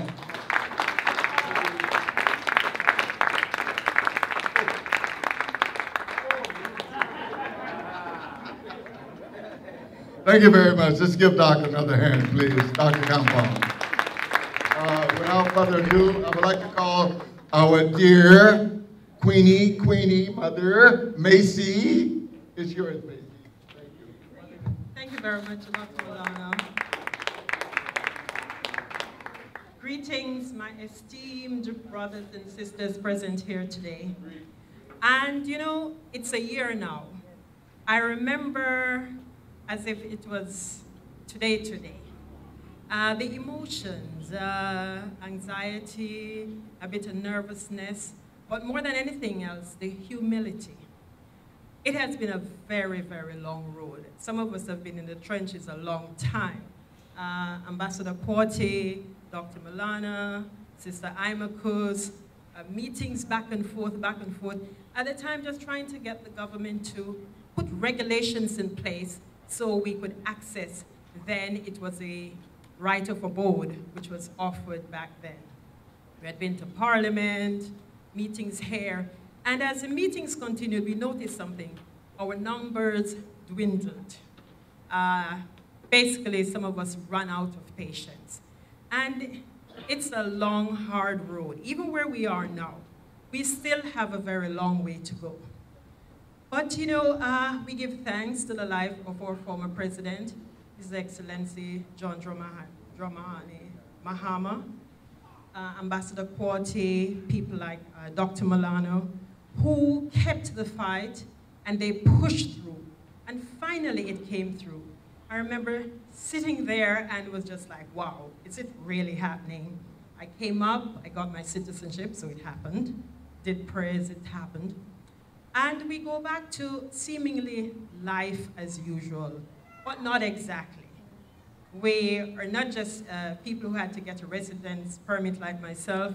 For the past 22 years I've been in Ghana, I have been working, so I had residence and work permit. And you know the frustration of having the renewal, mine was every 2 years, that kind of thing.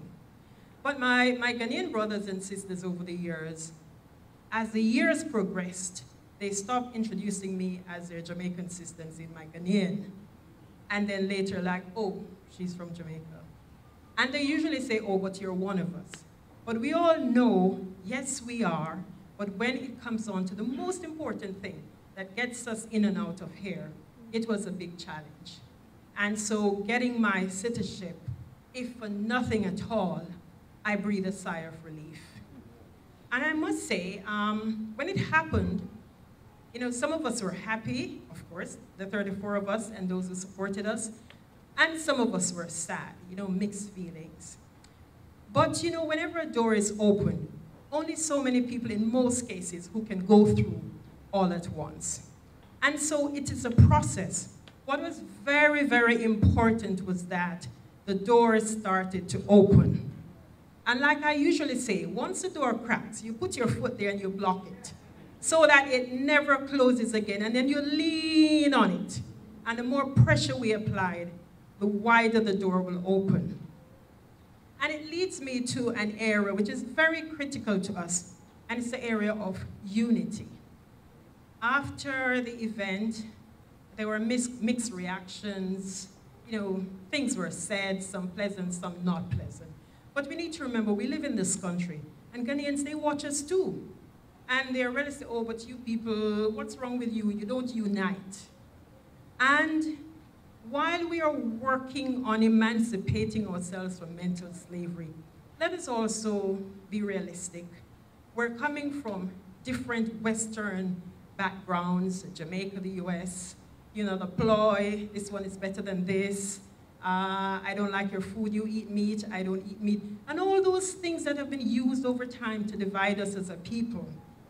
So it will take a while before we're finally in that one straight line where we all say yo to everything at the same time.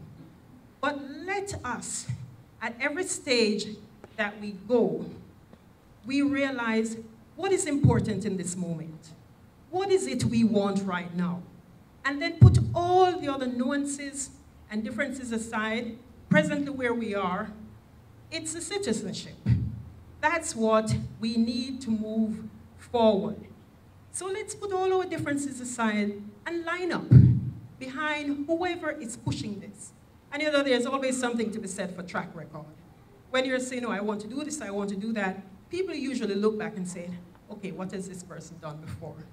And I must say, whether you like him or not, Dr. Maulana has fought, and he has done it.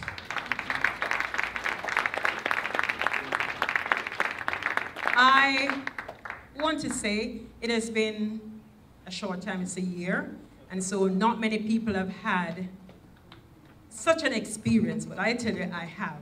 I work in Ghana. I work with everybody. People in government, in the ministries, private sector, the communities, the chiefs, and everything. I presently am head of an NGO, the Ghana Heritage Conservation Trust. And we work both in town and out of town. We're at Kakum National Park, we're in the villages around, so we have to work with the chiefs. We have stakeholders. But then as you go along, as a manager, you have to make decisions. You have to make sure the organization runs. And not every decision that you make, everyone is happy with it. And so you come up on resistance. And I had a real experience. There was a group of people we're dealing with, and a decision had been taken, and I'm enforcing. I think when they looked on, they saw, okay, other decisions that had been taken this year, she has enforced it. And so now it was their time, and they were resisting. And they tried many things to get me off track. But I stayed focused because I believe in what we're doing, and it was necessary for the organization. And then I was approached by a very top person in the government of Ghana. The person spoke to me, and I said, we are just doing processes here. Don't worry. It will be sorted out. 3 days later, I was in my office, and I was told, you have visitors. And I said, who? They said, immigration. I'm like, are you sure? They said, yes. I said, are you sure it's me they want to talk to? They said, yes. I said, okay, fine. So I finished what I was doing. I went back to my office, and I asked them to invite them in.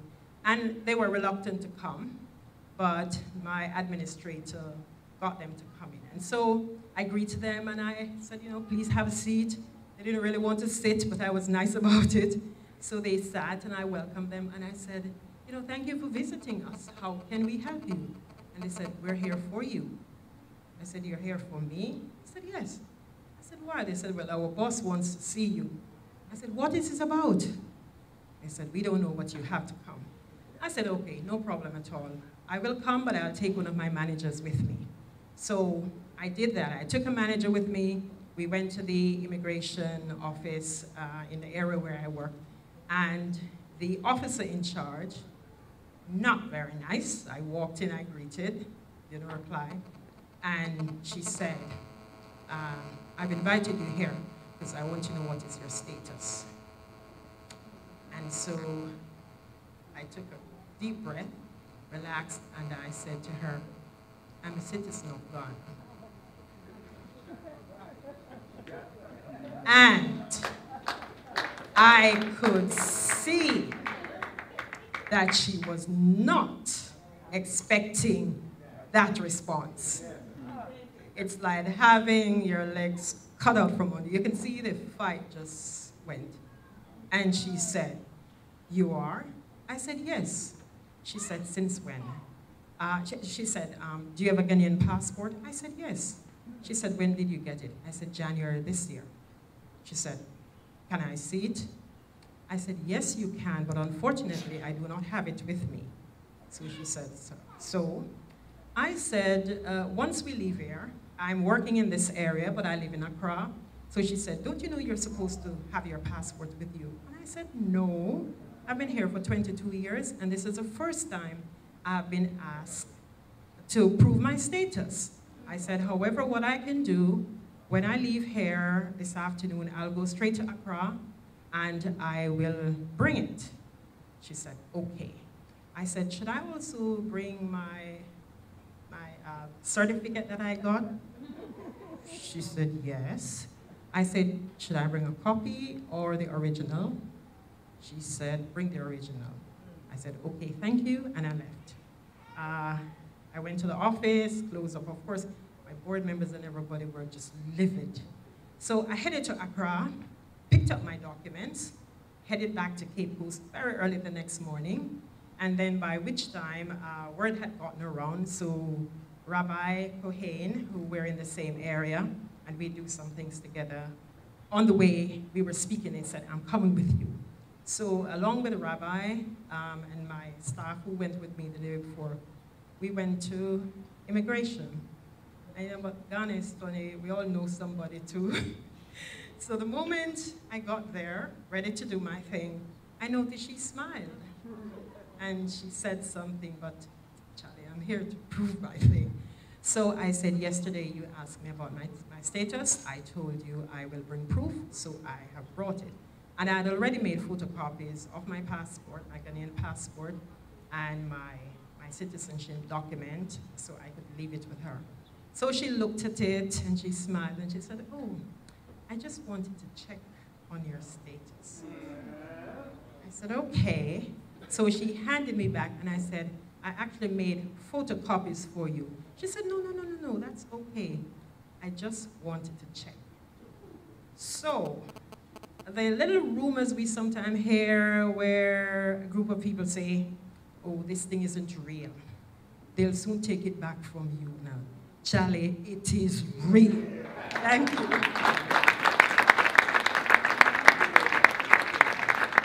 Yeah, Macy, thank you very much. And all of you, Buchanan, Dr. Kambon, and I'm Cruz. I would like to take this time right now.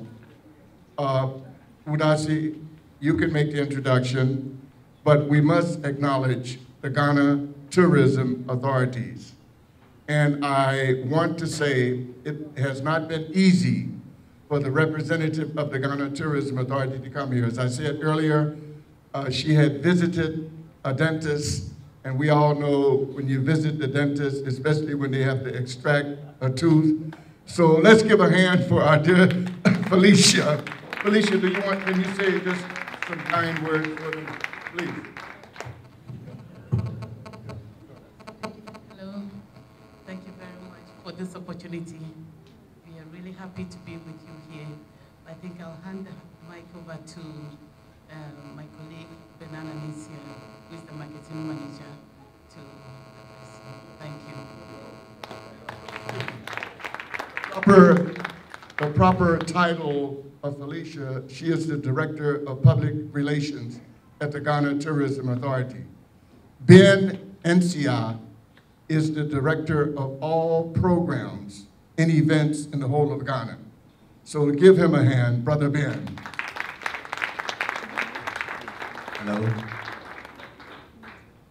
Thank you for the opportunity to share this day with you. Oh, you're excellent.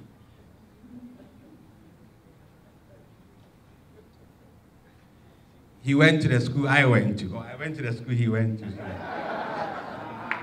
And he used to be the dining hall prefect. Should I tell you his nickname? He's a big man now. Anyway, thank you very much. in the crowd are people I know very well. In fact, my mother-in-law is in the crowd. And she came to this country before I was born. And I'm 50 years old. So by what logic, reason, or any such imagination would somebody who will have lived in this country longer than I have not be given citizenship?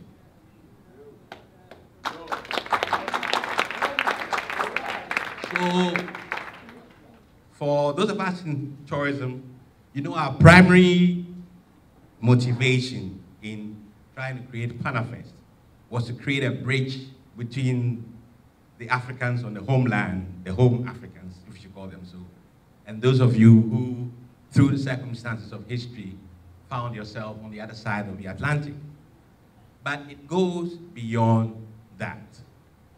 So much as we like we were driven by tourism as the overriding motivation, we also realize that the family has been scattered. And from all the things that you've said, and from what I know, there's no reason why the family should not come together united. Right. Now, there's no family that hasn't got friction, even when you have twins. So some of us are Malcolm X type, some of us are the other guy, Martin Luther guy. I would probably have been Malcolm X, yes, some are Elijah Muhammad, some are, it's all fine, it's all in the family. Some are the Louisiana type, how you doing type, some are, we like all of it, Some are in Brazil. The whole mixture makes the whole chemistry and the whole, the whole thing a complete picture. So it's okay if some of us feel that some people are too slow. I know there are some who are interested in reparations, It's fine, if the money comes, fine. But others have, some even think that there's no reason why black people should even be Christians at all. Because the Christians were just a smoke screen for some of them to torment us, fine. But some of the greatest preachers in the world are black. I mean, T.D. Jakes is black, And some even say, and Dr. Maulana is one, that we are the original Jews. I'm not a referee in any of this, but what I'm saying is that the diversity of the family and the different opinions, the different convictions, it's all good, and you're all welcome. Because we are in tourism, we cannot be at the forefront of the immigration thing, the right to return, the citizenship, and so it doesn't mean we don't support it. Because of the way the country is structured, some of these things, it's the particular institutions that deal with it, and the evidence, and it's good Your Excellency is here, because I saw a few things he wrote and I read from him. That some of us are today Ghanaians, shows that at least on a part of the country or the government, and this government is a continuum. Just because it was President Mahama does not mean this new administration does not support what they've done. That we recognize that some of us or all of us can claim to be Africans. And if they choose to be Ghanaians, they are welcome. So I think today is a great day to celebrate something like this. For those of you who have settled here, some of you have had a mixed bag of experience. Some very bad about Ghanaians, some somewhere there, some very good. It's okay, it's the family, But let the others know, and especially when you have a Mr. Trump in the White House, and you have when you have a young man living in America, you tend to follow the news, Here there's a shooting somewhere, where is it? That kind of stuff. And all the things that happened, bombing of churches recently, and so on, the police brutality, it tells you that some people still do not accept us as full Americans or full British or wherever we are. But thank God, there's a place in Africa called Ghana where we realize that our family is bigger than those of us here. And so we say Akwaba. Tell the others that home is home, and we are ready to welcome you. There are swindlers in Ghana. Be careful, some will swindle you. There are crooks in Ghana, be careful. But there are also good people in Ghana. And together, we can make the black man, I think the only missing thing in the world is for the black man to become the dominant power again. The Chinese have had their turn, and these are the beginnings. I mean, civilization will not end till people realize that there's nothing wrong being black, you know. So thank you very much for this opportunity. We will support this festival at the GTA. We will support PanaFest also at GTA. And we will support emancipation. This is not an either-or business, no. The right return is one of the things we're going to have on the calendar of events. PanaFest is something we hold and cherish dearly. And we are working with a gentleman in the States who has a backyard band, and he's doing Back to Africa in February. So we're going to have 3 events on the calendar that will at least give the brethren on the other side some additional motivation to at least come as tourists first.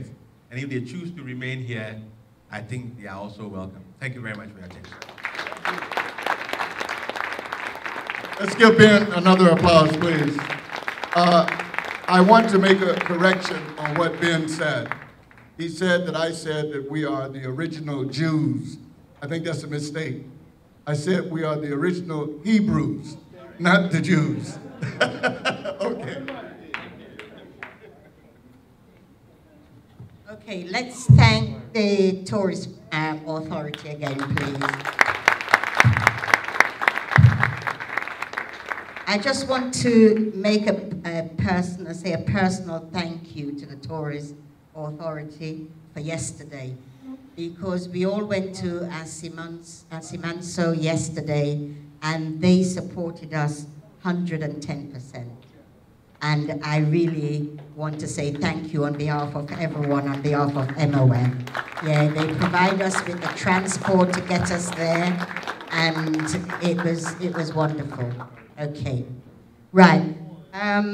Before I go to the next on the agenda, I just want to inform everyone that there are vendors at the back of the arena here. So when the program is finished, please give them our support, okay? Because they're standing waiting for you all to come and enjoy what they have, okay?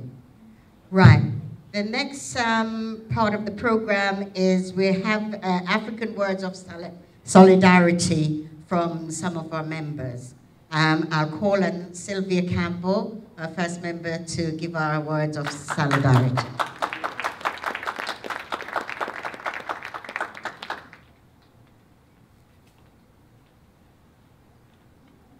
Good afternoon. Welcome to the dignitaries and all the important people here. Also, all the diasporians who are here today. Thank you for coming and to also help us to celebrate the right to return ceremony. Okay. We went to Asimanso yesterday, and we saw the burial spot, and we were very moved emotionally. From the times the bone came to Ghana, it's like the spirit of our ancestors has been willing us home, you know? So we are returning, and we are very grateful that 34 of us was given the citizenship last year, what we are celebrating this year. When our ancestors left, they left empty, but we have returned full of skills, knowledge, wisdom, understanding, and most important of all, we brought the love, right? We brought the love for Africa, Ghana, and its people. That's what we brought with us. We are building schools. We are teaching the children to read. We're building projects. We're buying buildings, and we're making houses. We're doing so much. We're giving so much to Ghana, yet we need some form of respect. And we just need some status also. It's nice if we can for the government to reinstate our citizenship, because we are Ghanaians, you know, we are Ghanaians, and we love Ghana. We've got massive income coming into Ghana from our pensions. Just reiterate a bit with MoneyGrams and Western Union. There's lots of funds coming in here, and it's free. We're not charging. It's all coming into the economy because we want Ghana to rise. We want the star in the flag to shine. We want it to be like the jewel in Africa, you know.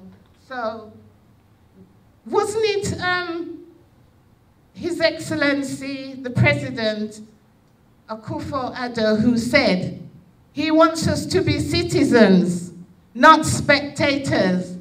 He says he wants responsible citizens who will build their community and build our nation. And that's what we're doing. So we're asking you, please, to take it back to the government so that they'll give us citizenship as we richly deserve. For these few words, I give thanks. Okay, and as we say, respect.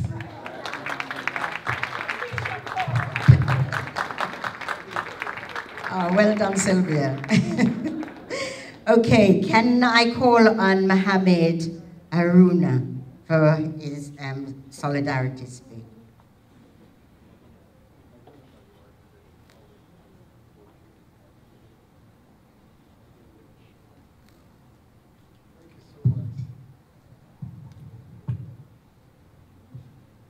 Good afternoon. Brittany's Diaspora's Integrated Development Organization is a civil society organization that advocates on the need to use migration to promote socio-economic development at the two extreme ends, that is host countries and then countries of origin. And when it comes to that, diaspora engagement is an important part of what we've been doing.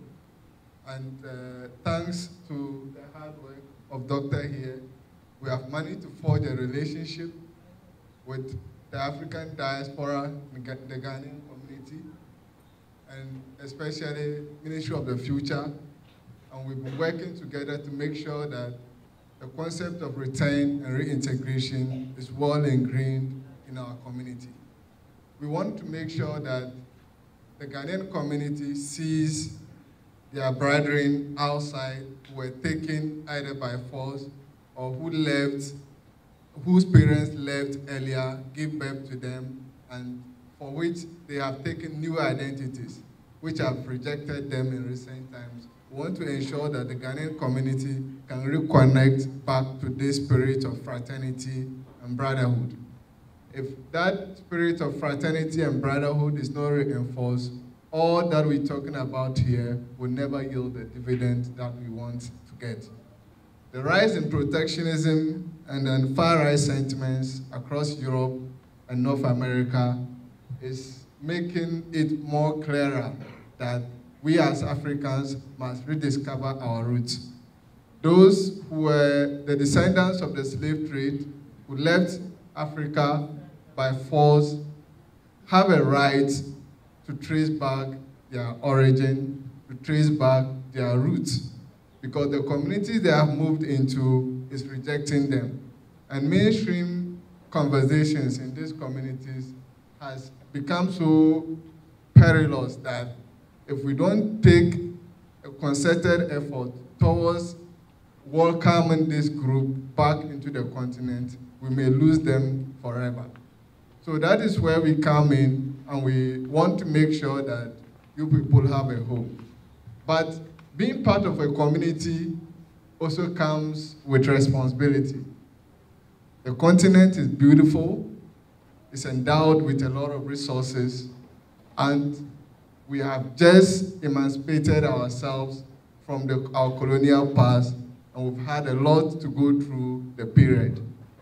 Your descendants, your ancestors were taken out of this country by force, and it's taken centuries of experience, which is very horrible. A lot happened to you out there. Whilst you were out there, something else was happening to us here in our communities, and that was colonialism. So long as you were oppressed out there, our identity was basically being bleached from us. So it's going to take a lot of work between you and us to rediscover what our true spirit is. So you may come back into this country and you witness and feel disappointment. You may feel that you are not accepted. However, the other counterparts of the light skin seem to be more acceptable to the Ghanaian public than you. It can be very, very annoying. But you will need to understand our path, our history, and our experiences as people to be able to appreciate the situation we are in now. So it demands work. We need to work with communities.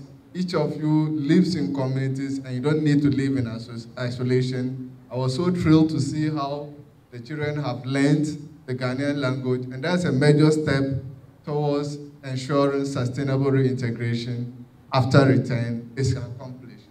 And I can assure you that government on its part is well poised to reap the dividends in diaspora engagement and the return movement that we are embarking on. We just need to understand each other and follow the procedure that has been laid to ensure the sovereignty, peace, and security of this country. And we at Radio, that's Returnee Diaspora, will be working with the Ministry of the Future, the diaspora community, to open up our country. There is so much to say about the relics of slavery across the length and breadth of the country, across the 10 regions of the country. And we want to use those relics to help the African diaspora rediscover their identity and rediscover their roots. Return, we see it in two forms. We have the physical return, which you people are embarking on, and there is the spiritual return, which people outside who may not want to return, but will want to have that attachment to the home. And that respect, tourism is very, very key. And there's a lot of interest in coming to discover the beauty of Africa, and we should all put our hands together to make sure that this comes on. Thank you so much.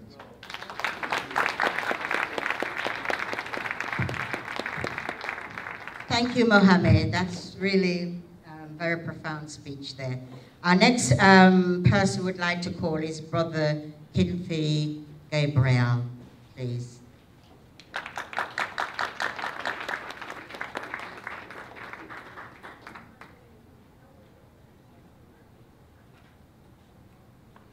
Good afternoon, one and all.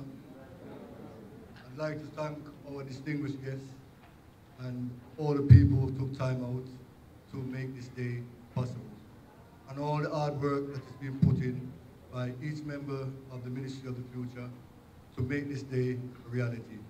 We are here today to celebrate and all together this momentous occasion to celebrate the granting of citizenship to 34 of the diasporans. Now, we need to forge some degree of unity in order to continue on this great path. Because without unity, we cannot really accomplish much. And as been pointed out by some of the previous speakers, we also need to acknowledge that we all come from different backgrounds. Yeah? And despite this, we have to look at the things that we have in common. I'm a Rastafarian, and I believe in the teachings of the King, Emperor Selassie, and he told us that we must always put aside our differences and come together with the things we have in common. And once we can focus on the bigger picture of why we are here today, we want to be acknowledged and recognized as citizens, and nothing should really stand in our way of doing that. But along the road, we know it's a very arduous task. And we have to learn to be tolerant, exercise patience, which is a buzzword here in Ghana, to exercise patience. The Ministry of Future has brought us this far, and I know Dr. Maulana doesn't have a magic wand, and he wasn't able to just wave it and things happened. It took 2 years of arduous work. Yeah, and that is exemplifies to us that nothing comes easy. You know, so if we can be patient, yeah, and hold faith and persevere, I know we will accomplish our goals. We just have to believe in ourselves and believe that the future can be better and build for a better future. There are many of us here from diverse businesses, organizations, but this has galvanized us and made us come together today. So let's not lose sight of the ultimate goal, which is to be acknowledged and received as brothers and sisters who have been scattered abroad, because my understanding of the original meaning of diasporans, you know, we can Google it, where it meant, it's a Hebrew word meaning people that were scattered, and I think means scattered against their will. Now it's taken on new meanings in like a lot of words in English. You know, there's the original meaning and there's the new meaning, but we must focus on the original meaning, which is that we are the scattered children, the lost children or the prodigal children who have come home, right, to rest, to find a resting place in the bosom of our mother, and we must never lose sight of that. So as long as we are working together, collectively, because individually we're all doing our thing, yeah? But we must also realize that collectively we are stronger. Yeah, you know the old adage that unity is strength, you know, and individuality, we have to build our individuality, yes. So we know that we become people of substance and we can all bring something to the table. But we don't need to become selfish in our individuality. We have to try and forge some kind of collective security amongst ourselves. Yeah, I'm not a great speaker, but all I'm going to say, brethren and sisters, just persevere and let us try and put aside our differences and work together. Please, I beg you. Ladies and gentlemen, hold your seats. Do not go yet. We are not closing as of yet. We still have a very, very important message to deliver to you about citizenship. But what I would like at this particular juncture, please bear with me.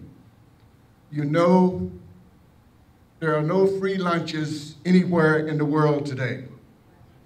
To put programs together like this, it costs money, it costs time, stress, but we are committed and we are dedicated to what we're doing. So I would like to take this particular minute now to ask you to please go into your pockets and give a donation to the organizers of this particular program.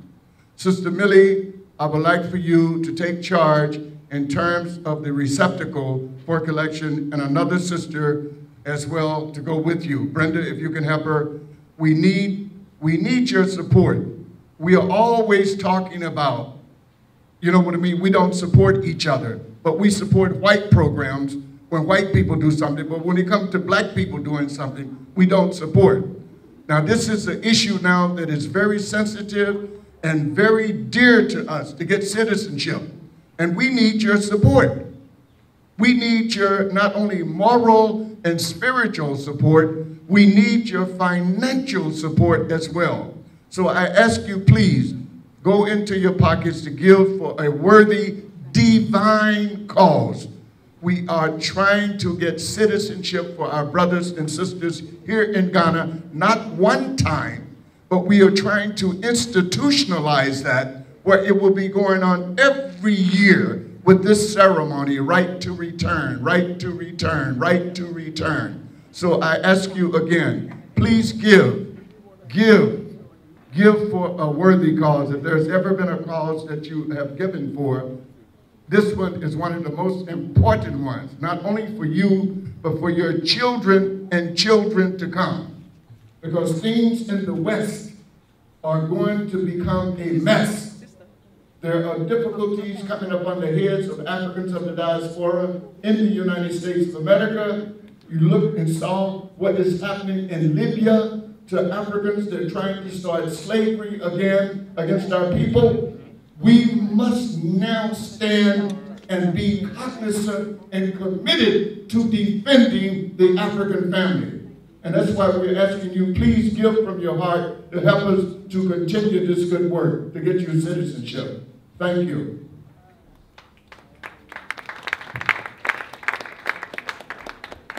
Can I just reiterate what Dr. Maulana has just said? We're not beggars. We've said that so many times. Not beggars for citizenship, and we're not beggars for money.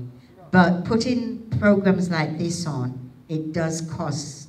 And all the organizers of this have had to go into their own personal pockets because nobody has given us any money to put on programs like this.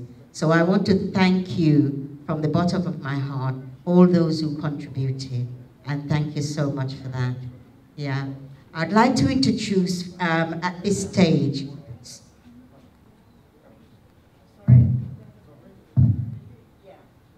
Okay, just reminder about the vendors on the other side. But before I come to the final item on the program, I just want to introduce you to the committee of MOF. First and foremost, we've got Yahushua over there. If you can just raise your hand in recognition so people can know who you are. We've also got Brenda Mohammed here.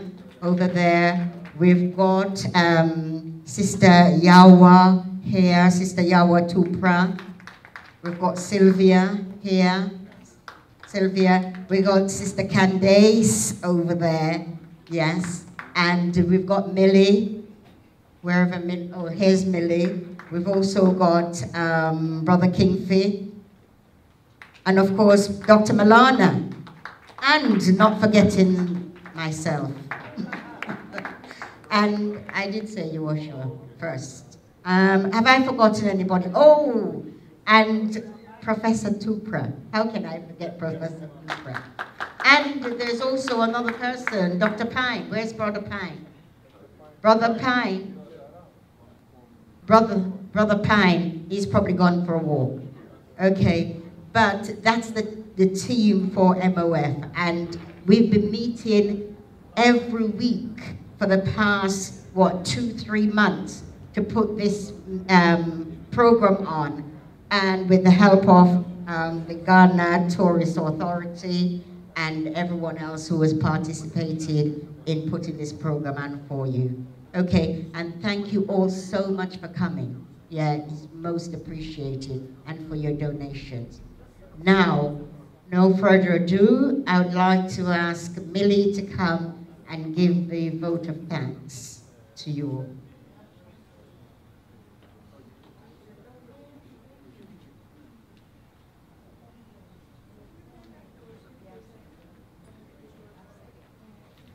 Hello. Good afternoon.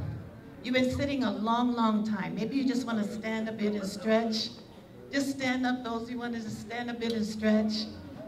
Oh, you've been sitting a long time. I just want to thank you first. Thank you, thank you. We're almost finished, thank you. Thank you, may be seated. Thank you so much. Thank you, Honorable Quincy Corte, Madam from the President's Office, Dr. Haruna, Dr. Tupra. Thank you, Ben. Thank you, Francisca. Thank you, Ministry of the Future. She's introduced all of you. All I want to say is Madase Pa. Thank you for allowing us to come home.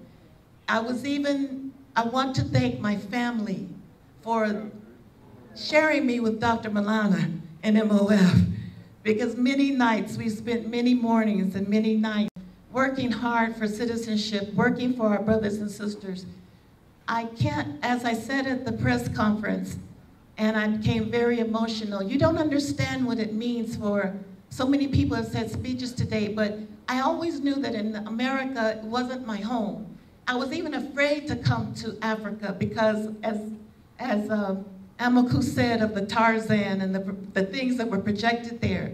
And my daughter had to get me online and show me that Ghana had a highway and cars, and that there was a George W. Bush highway. I was really afraid, and it saddened my heart. And when I got here, I was only supposed to be here 3 months, but I never went back to America. And I've been here 4 years. And my family there could not understand. Mama, you left us. But I have a whole country of people calling me mama. I have a whole country of people saying, mama, mother come, mama this, mama that. And they can't understand. But I like to say thank you for welcoming us home. Thank you, those that had took your time out today to come and share the celebration with our celebrants. I want to thank you for allowing me, Millie, to serve you. As serving as secretary at MOF, I've gained so many friends, so many relationships. Even my friend Nzinga today, she was like, where's Millie? Where's Millie? Where's Millie? And I'm sitting right behind her. So I thank you for allowing me to serve you. Thank you, Dr. Maulana, for opening my eyes, allowing to teach me. I'm no longer an Oreo or a coconut. I am Black, I am African, I am proud of who I am. And Ghana truly is the gateway to Africa. Truly at the airport it says gateway to Africa.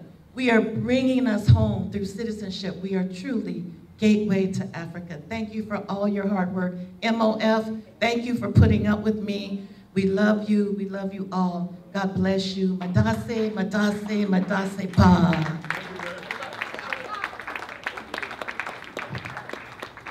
Okay, we're saying this is the end of our program. Before we go, I want to say also thank to the Almighty. And I'll start by saying, Dana si da.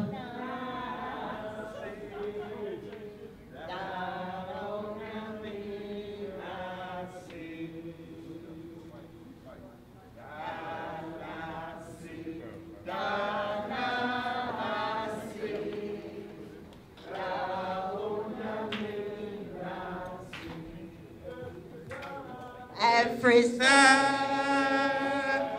oh yeah, Nana doy, do so, Dana se, da onyame na se. He said, oh yeah, Nana doy, do so, Dana se, da onyame. It means thank God because He's good and His mercy endureth forever. That's what it means.